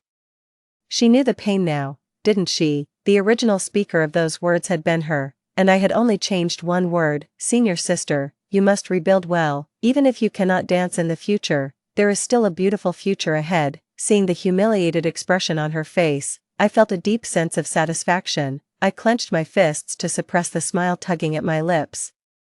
From the corner of my eye, I saw Hu Qing frown and look at me disapprovingly. So, he begins to feel pity now, I thought. He never pitied me in the past life. I ignored him and left the hospital room first. Hu Qing followed me. You shouldn't have said that. It will upset junior sister Chu. Even after all this time, I could feel his protective stance towards Chu Lin. I forced a smile. Junior sister Chu isn't as she appears on the surface. Hearing my words, a fleeting tenderness crossed Hu Qing's eyes as he recalled Chu Lin's strong demeanor while asking the doctor to change her dressing. Yes, she has perseverance, can endure hardship. Such girls are rare these days. How ironic. In my previous life, during my hospital stay, Chu Lin visited me with a gift. She stood by my bed, tears falling like pearls, and it just so happened that Hu Qing saw this. After she left, Hu Qing said to me, Junior sister Chu is quite sensible. Not quite what her appearance would suggest. That year, he was a senior. Although it was time to hand over the presidency of the student council to the next generation, he fought against the opinions of others and held on to the position until graduation. Later, I realized it was because Chu Lin was a member of the school's publicity department, and a retiring president shouldn't frequently meet with members. From that moment, I started noticing that Hu Qing treated Chu Lin differently from others. I began to stir up trouble, successfully becoming a catalyst that strengthened their relationship. I stared blankly at Hu Qing. Hu Qing, you're a senior now. Are you still planning to stay in the student council? Hu Qing's eyes quickly darted away, then regained composure, his dark eyebrows furrowed, clearly displeased. Jiao Jiao, you don't need to test me like this. I have no thoughts about her beyond being classmates. After saying this, he angrily got into his car and drove off. The car disappeared into the distance, leaving me alone. I looked up at the foggy sky, laughing until tears came. I hadn't said anything much, just asked if he was going to stay in the student council, and yet, he got so angry. It was nothing more than having plans in his heart and feeling guilty about them. I knew Hu Qing had fallen for Chu Lin again. Hu Qing and I had been betrothed since birth, and I had always considered myself his bride, even thrilled by a kiss in the glasshouse on my 16th birthday. Even if we disregard the bonds formed from childhood, we had been together for 5 years, yet, I couldn't compare to Chu Lin, whom he had only met once. Is this what they call the heroine's halo? If that's the case, I, Yuan Jiaojiao, am not without self-respect. In my previous life, had my legs not been completely disabled, I wouldn't have clung to him after discovering his love for Chu Lin. Touching my intact legs, my heart quivered slightly. With my legs healthy in this life, could it be that my fate might also change? In this life, my first quarrel with Hu Qing, though it wasn't really a quarrel but rather a cold war, was entirely one-sided on his part. As usual, whenever I detected the slightest unhappiness in him, I would proactively clarify things with him, but now I didn't want to waste the effort. I asked my parents if it would damage the Yuan family's reputation if Hu Qing and I were to break off our engagement someday. My father's thick eyebrows knitted together. If he dares, where would the Hu family be without the support of the Yuan family in the past? I sipped my soup, the smile on my lips tinged with bitterness. Father didn't know that even the greatest favor could only be called upon once, not for a lifetime. In my previous life, when he wanted to break off the engagement, I clung to him desperately, which led Chu Lin to challenge me to a race, betting on who would leave him. I accepted her challenge, and she died in that contest. Since then, Hu Qing hated me, and even though we were married under the coercion of grandfather Hua, he never let me live comfortably. Mother said, Hu Qing is the most gentle among his peers, and my daughter is both beautiful and intelligent. They are bound to have a happy marriage. She didn't know that Hu Qing might still be gentle now, but after Chu Lin's death, he became cold, indifferent, irritable, and estranged from his kin. 3 years after Chu Lin's death, following my parents, grandfather Hua also passed away. Hu Qing, unrestrained, vented all his resentment on me. He humiliated me unabashedly at home. Yuan Jiao, are you so lowly that you must tie a man who doesn't love you to your side? Why couldn't it have been you who died back then, in business?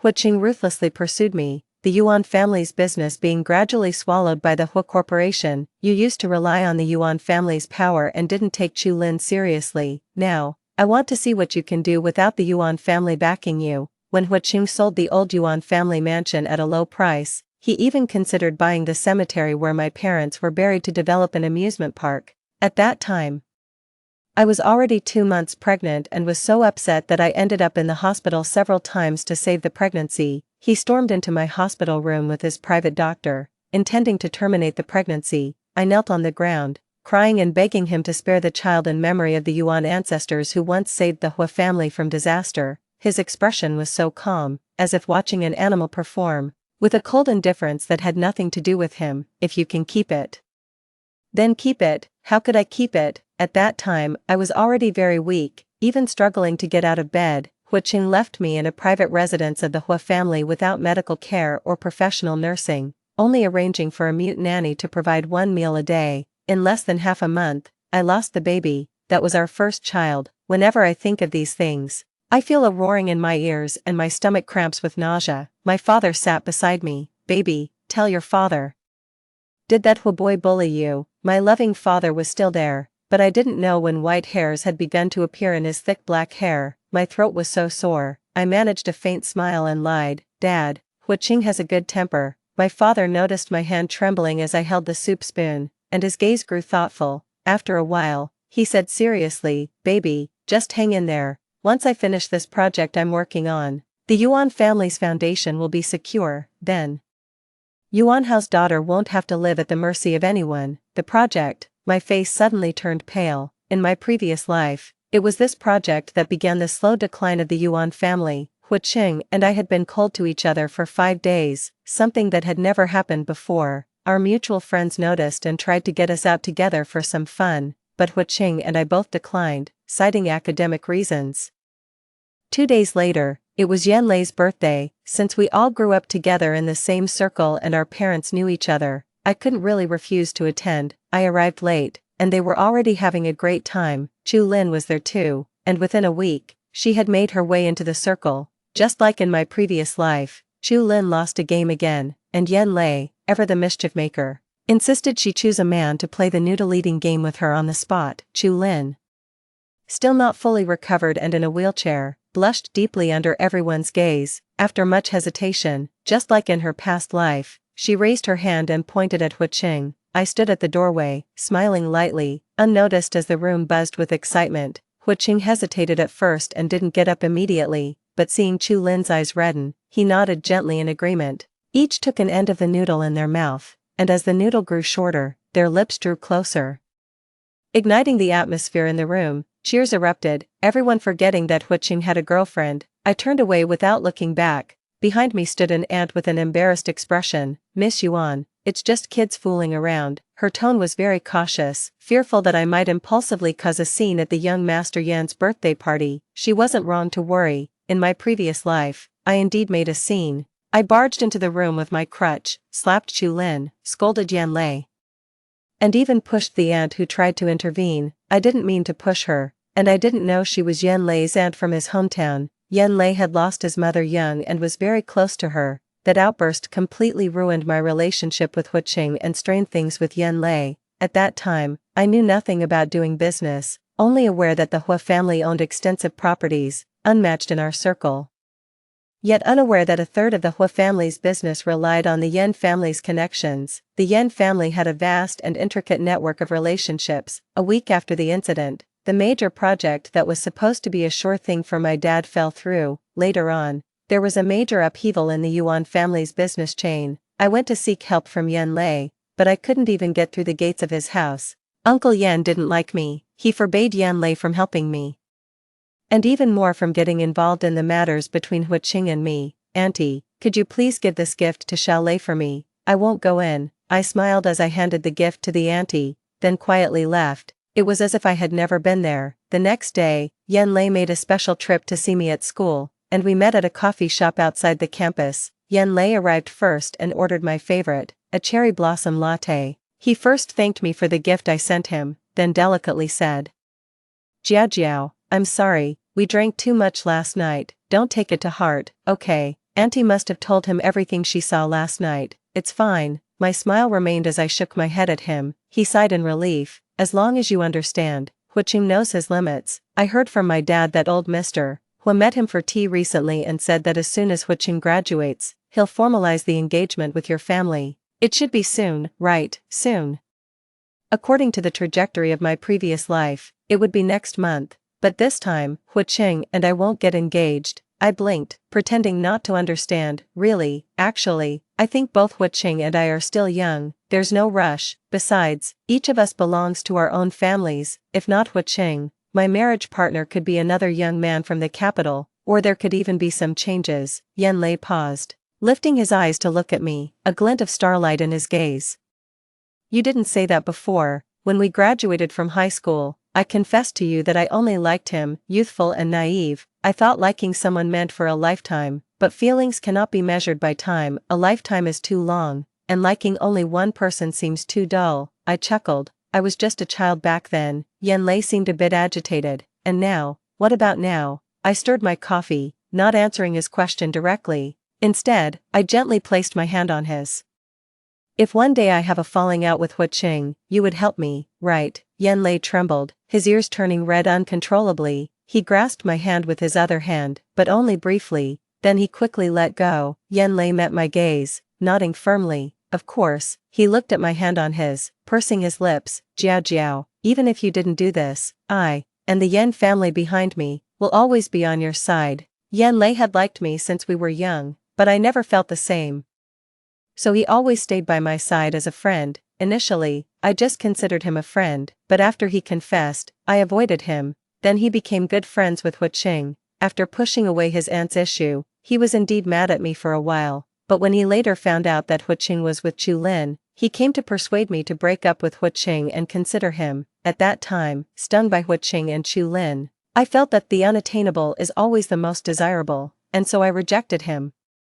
There was never anyone else by his side. Only later did I find out that the Yuan family was suppressed by Hu Qing. He helped me a lot behind his dad's back. The day I died, he was attending a meeting abroad. Just out of the meeting room, he heard the news of my death and vomited blood. He rushed back, wanting to see me one last time. Unfortunately, the plane on his return journey had an accident. My eyes became sour, and my vision gradually blurred. I looked at the blushing big boy in front of me, feeling a bitter sweetness stir within me. Thank you. Seeing the tears welling up in my eyes, Yen Lei panicked. Jiao Jiao, don't cry, don't worry, I'll stand by you. I know you mean well, but your father. Yen Lei lifted his chin proudly. My dad, the big romantic, listens to everything I say. Uncle Yen truly is a rare romantic in our circle. Yen Lei's mom passed away from complications during childbirth, and Uncle Yen raised him single-handedly without remarrying. In this life, I haven't caused Yen Lei's aunt to be hospitalized. The Yuan family hasn't fallen into ruin, and my reputation is still intact. Uncle Yen should help my family. Seeing my worried look, Yen Lei quickly raised his hand, swearing an oath.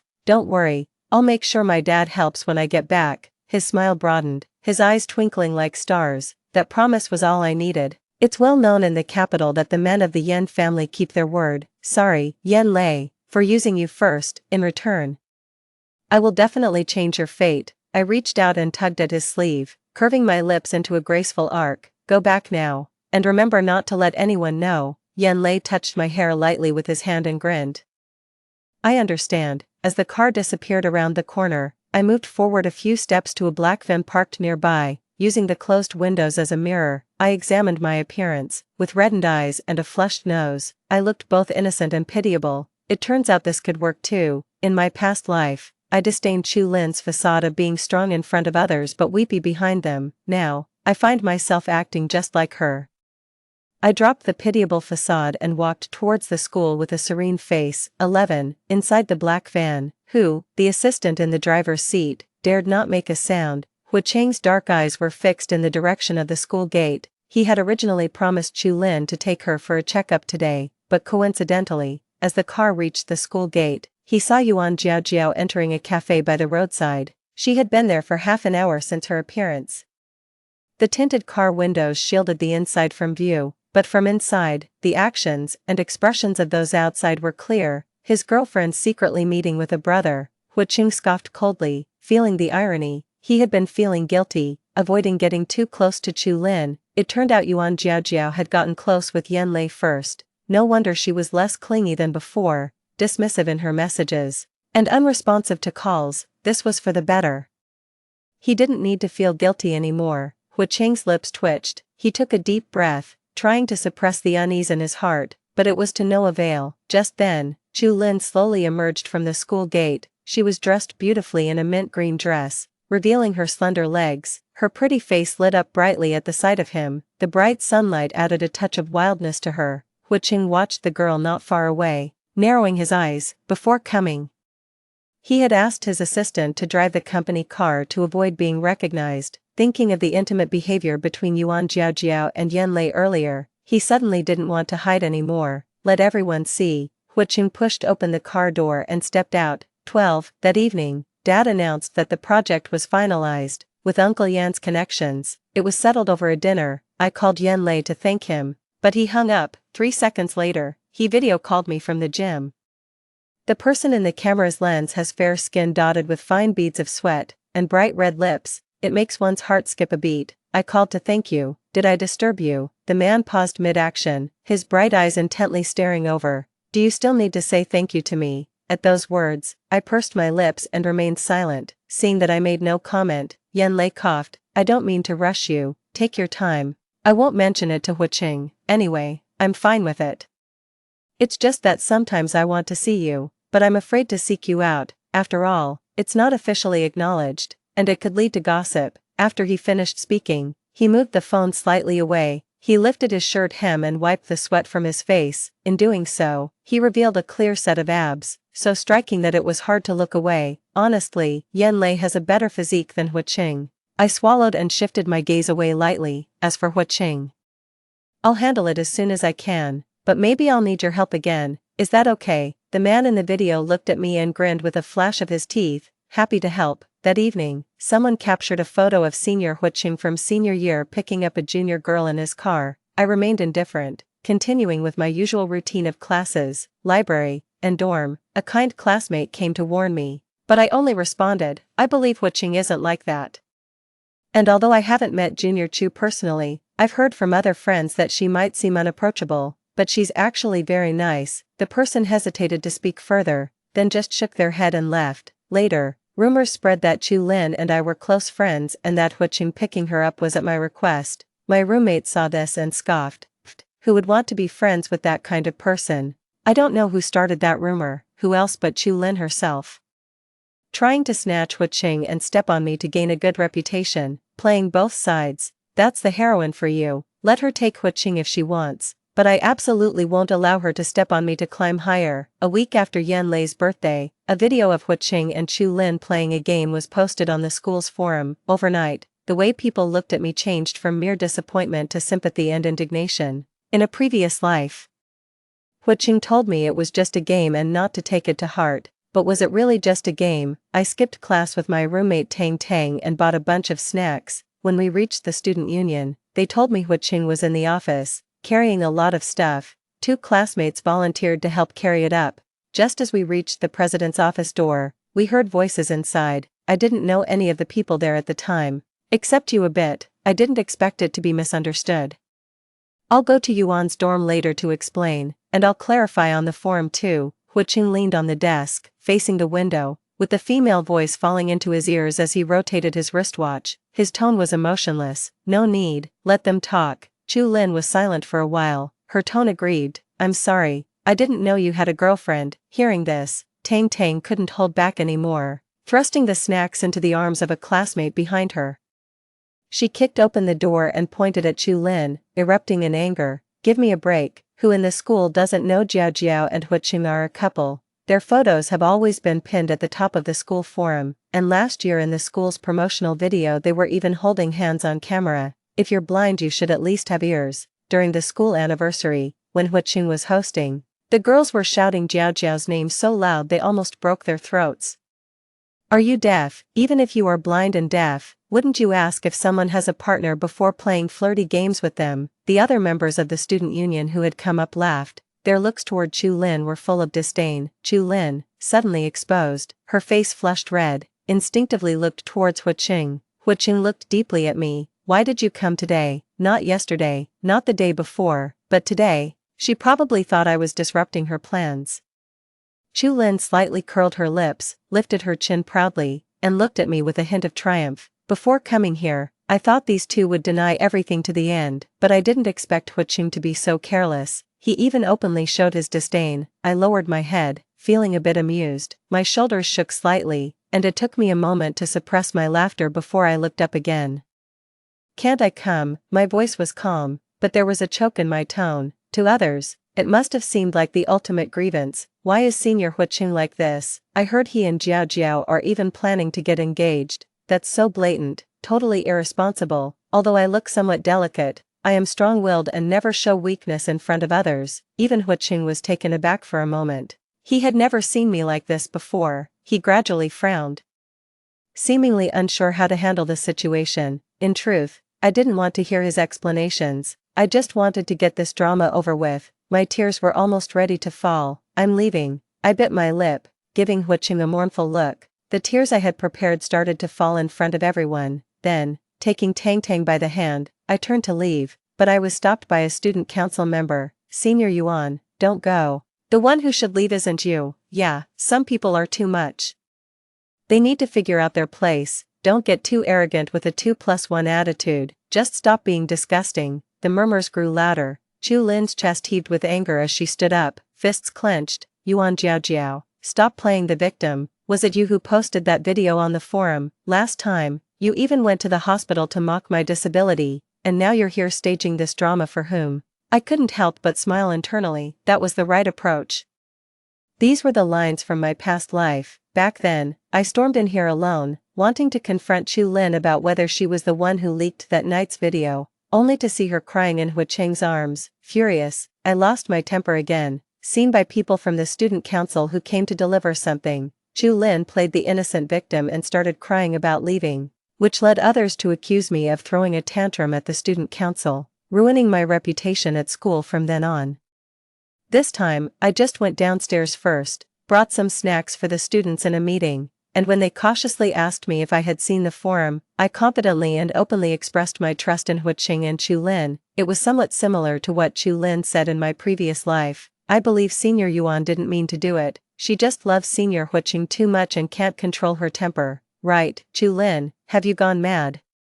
Who would post such an embarrassing video online for others to see? Why are you snapping like a dog? As I walked downstairs with Tang Tang, I could hear Chu Lin's tearful sobs behind me. Why are you all treating me this way? I clearly haven't done anything wrong. My roommate was so angry she gritted her teeth. I really want to slap this idiot. I patted her on the shoulder, telling her to relax, stepping out of the main building.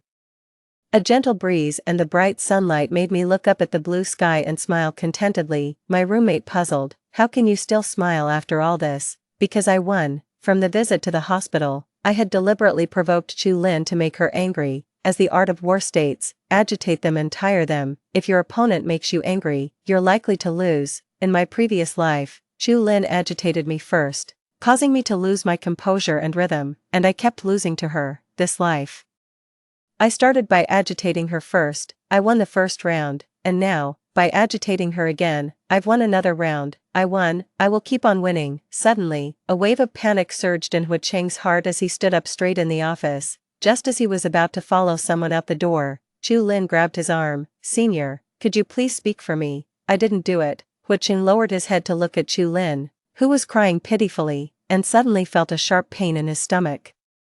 Huiqing was hospitalized. His classmates from the student council sent him there. Acute gastritis. He posted a message on his social circle. Soon, all his close friends rushed over. When everyone arrived, they found only Huiqing and Chu Lin in the hospital room. They all laughed. They were about to tease them, but Huiqing glanced behind them. A trace of disappointment flickered in his eyes. "Is it just you guys?" Everyone was startled. Within their circle, they were the closest. If anyone else was to be mentioned, it would only be Yuan Jiaojiao and Yan Lei. With Chu Lin there, it wouldn't be appropriate for Yuan Jiaojiao to come. Someone guessed he was asking about Yan Lei. "Yan Lei has been busy lately. Whenever we call him out, he always says he's busy." "Busy, of course, he's busy. Busy dating." Such a couple. Huiqing's expression grew colder and colder, seeing that the atmosphere had turned tense. Everyone dared not speak further. Only Chu Lin, a bit bolder, poured a glass of water for Huiqing. Huiqing took it, then coldly pointed at one of the guys. "Call Yan Lei." That guy did as told and put Yan Lei on speakerphone. As soon as the call connected, heavy breathing sounds that could lead to wild guesses were heard. Bang! Huiqing slammed the glass down onto the floor. Ah! Splashes of water and shards of glass scattered everywhere. Chu Lin screamed in fright. Everyone was silent, not knowing why Huiqing was so angry, and too scared to speak.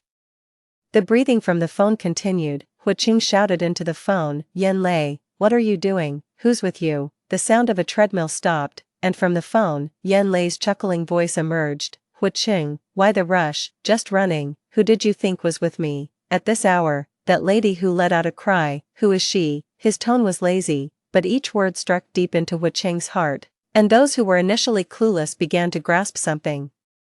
Did Huiqing think Yan Lei was up to something? But even if he was, what did it have to do with him? Why was he so anxious? The next day, the story "Chu Lin has no shame, a real vixen" exploded across the social networks. Everyone knew that Chu Lin shamelessly interfered with Yuan Jiaojiao and Huiqing's relationship. Huiqing was not much better, openly displaying affection with his mistress in the student council. Chu Lin and Huiqing's reputations were completely ruined at the school. Meanwhile, Yuan Jiaojiao seemed to have given up. Previously, she kept her distance from other men because of Huiqing, but now she was frequently seen with Yan Lei, the heartthrob from the neighboring university. Those in the circle sensed the real story. Huiqing was angry because he knew Yan Lei and Yuan Jiaojiao had gotten together, but he had found someone else too. Huiqing had someone call Yuan Jiaojiao. Reluctantly, the person dialed her number, compelled by Huiqing's chilling demeanor.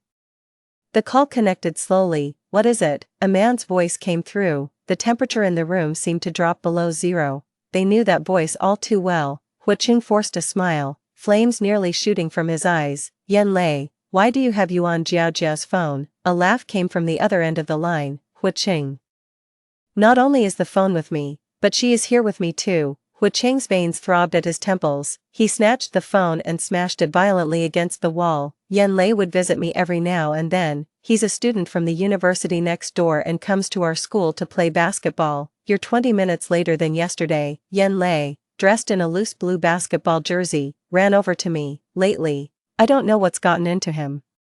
He often stops halfway through the game to have me bring him water, even though there's bottled water available at the basketball court. He refuses to drink it, insisting instead that I make him herbal tea, claiming it's for health reasons." I handed him the kettle with a faint smile, explaining, "The water dispenser was broken, so I borrowed some hot water from the dorm supervisor." He huffed, picked up a bottle of mineral water from the ground, opened it, and handed it to me before taking the kettle from me, pouring half a cup, and mixing it with half a cup of mineral water before gulping it down. Sweat soaked through the back of his jersey, and with each breath he took, the logo on the front of his team uniform rose and fell. The setting sun sharply and deeply cut the contours of his profile. There were many tall guys with broad shoulders and narrow hips on the court, but Yan Lei stood out the most. It made my throat itch just looking at him, and I casually turned my gaze away. The next second, my head was turned back. "Miss Yuan, what strange thing are you looking at? Is it more interesting than me?"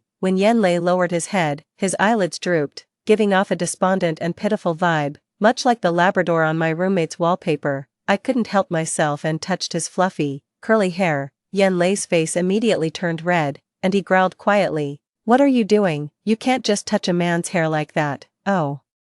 But I already did." I pursed my lips and smiled at him. "Sorry, I'll do it again next time." "Forget it, but don't make it a habit." He took a big gulp, one hand holding my thermos, the other pulling on my arm. "I'm so hungry, treat me to a meal." I really should treat him, considering I owe him a big favor. I smiled and was about to get up when a basketball came flying straight at me. I was frozen in place, terrified. As a dark shadow approached, lightning flashed and thunder roared.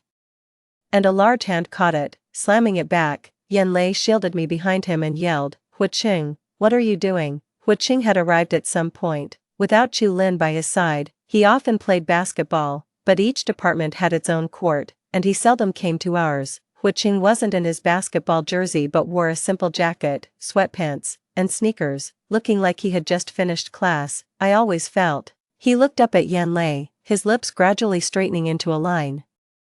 "Sorry, it slipped." Both of their faces turned cold, creating a tense standoff. The air seemed to be filled with the smell of gunpowder. "Yan Lei," I tugged at his arm, and he looked down at me in surprise. "I'm hungry, let's go." I smiled at him. He stared at me for a couple of seconds, then pursed his lips. "What do you want to eat? What do you feel like eating? Are you really treating me?" "Yeah, no, don't. I can't accept a girl taking me out for a meal, under the setting sun."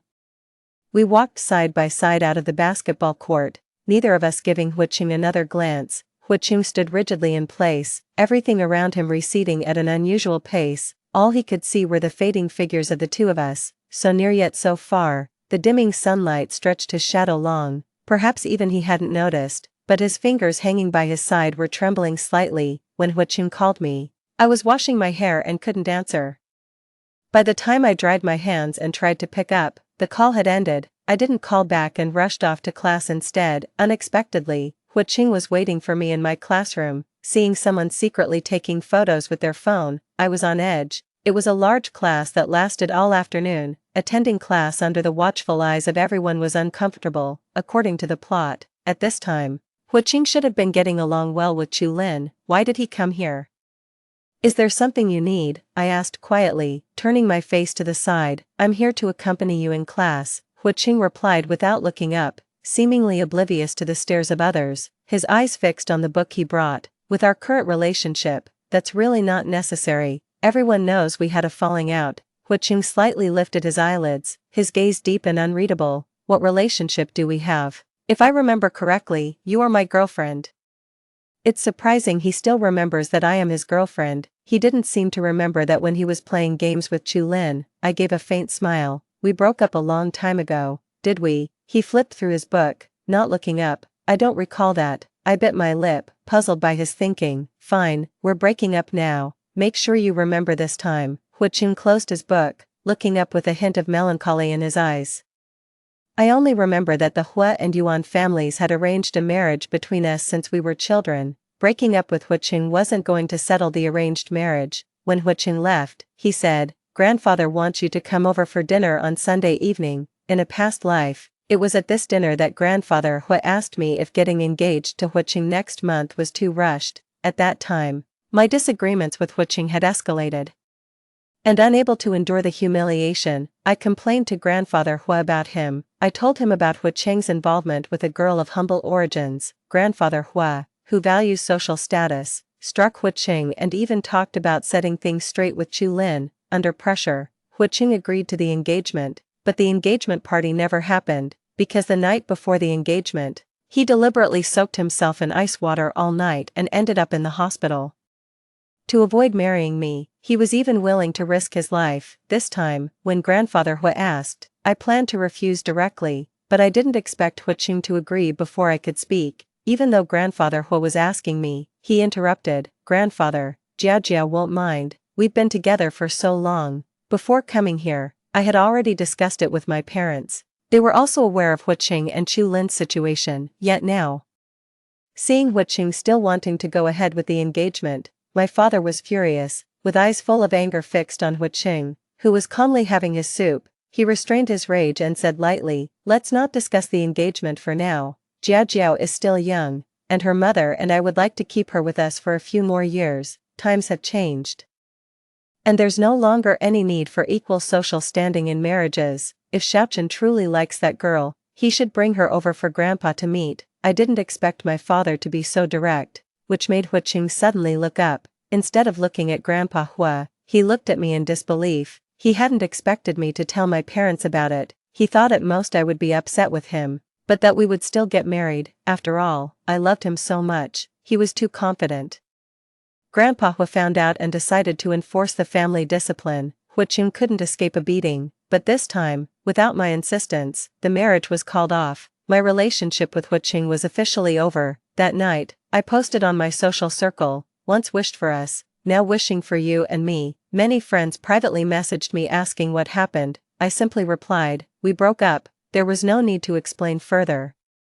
They all knew about Huqing's heated affair with a girl outside our circle. The Yuan family and Yuan Jiaojiao were not at fault. I watched the drama unfold like an outsider. In this life, I was a perfect victim. Huqing and Chu Lin stood at the lowest moral point. Only one person liked that post in my social circle. It was Yan Lei. At midnight, he called me. Want to go see the sunrise? Sure. I put on my prettiest dress. Quietly, I ran downstairs and got into Yan Lei's car. The air conditioning was on, and he handed me a blanket with a flushed face. It'll take an hour and a half to get there. You should sleep a bit. I took the blanket, looked at him for a while. Why is your face red? Is it? I blinked. Come closer. Let me see. He pursed his lips, came closer. His face got even redder. I moved closer. Our lips touched, the touch and temperature just right. Sorry, I wanted a kiss. Is that it? What else did you have in mind? His eyes deepened. A faint blush in his glance. I licked my lips unconsciously. The strong scent of masculinity hit me. The heat of his lips, his solid body. Yan Lei was skilled. A tingling sensation spread as fireworks exploded in the distance. I was lost in the splendor. The sunrise was beautiful. As the sun rose from the horizon, Yan Lei took a photo of me and posted it on his social circle. Caption, lover. The comment section exploded. Are you guys together now? So early in the morning. You were together last night. I zoomed in on Jiajia's neck. I leaned on Yan Lei, laughing uncontrollably at the comments. I had never experienced this feeling of being declared before. I saw Yan Lei replying to everyone. Finally got the chance. Of course, I had to secure it early. I turned my head. The man beside me staring at his phone with a victorious smile. The sunlight made his face look stunning. After almost a sleepless night, I caught up on some sleep the next morning. It was pouring outside. The maid hesitated as she pointed downstairs. Master Hua has been here for a long time. Miss, be careful. I always feel that Master Hua is a bit strange. The moment I saw Huqing, I understood what the maid meant by a bit strange. In just one night, he seemed like a completely different person. He was sitting on the sofa when he heard a noise and looked up. His usually cold and indifferent eyes were like two bottomless black holes. My heart skipped a beat. The man in front of me was a spitting image of the one 10 years later, full of hatred and brooding. I was certain that Huqing had also returned, and when he saw the marks on my neck, his eyes suddenly turned bloodshot. A bad premonition washed over me. The next second, Huqing rushed at me like a madman. He grabbed my neck with both hands. Yuan Jiaojiao, who allowed you to be with Yan Lei? I tried to pry his hands off, but it was useless. The disparity in strength between men and women left me powerless to fight back. As I began to suffocate, I saw my aunt try to pull Huqing away, but he pushed her aside with one hand. Yuan Jiaojiao, you belong to me, in past lives and in this one too. Don't even think about leaving me. His eyes were blood red, and he was clearly not in his right mind. The air in my lungs was slowly escaping. I felt like I was going to die. Is this my fate, even reborn as a supporting character? I'm doomed to die at the hands of the protagonist. My vision started to blur, and my consciousness began to fade. Suddenly, a figure appeared and pulled Huqing away. The pressure on my neck was gone, and I collapsed to the ground, gasping for air. Yan Lei pinned Huqing to the ground. Cough, cough, cough. Don't hit him, just call the police. Huqing was taken away directly. The house was equipped with cameras, and his actions were caught, constituting intentional harm. Because the injuries were not severe, he was sentenced to only a year and a half, but that was enough for me. Huqing was indeed exceptional, but the Hua family has other grandsons. The Hua family wouldn't want an heir with a criminal record. He was now out of the running for the inheritance. After Huqing was incarcerated, I kept tabs on Chu Lin, finding her close with another wealthy young man in the circle. though he wasn't as blindly romantic as Hu Qing. Perhaps it was because of Hu Qing's precedent. Initially, the man had genuine feelings for her, but he didn't let it affect his decisions regarding arranged marriages and education. Chu Lin followed him for a while but was eventually dumped. Unsatisfied, she went to his family's home and was humiliated. On the way back, she was in a car accident. She ended up with the same fate she had before. She clearly had other paths to take, to leave and start anew. Unfortunately, she hadn't been reborn and didn't know that this world was just a tragic novel, or perhaps, the current developments are just a new novel. But what does it matter? What's real and what's not? Who can truly say? Yan Lei's social media updates weren't hidden from elders. Uncle Yan saw them, and so did my parents. A week later, the Yan and Yuan families arranged an engagement for their children. Yan Lei was quite unhappy with it. Can't we just get married directly, after receiving my glare? He finally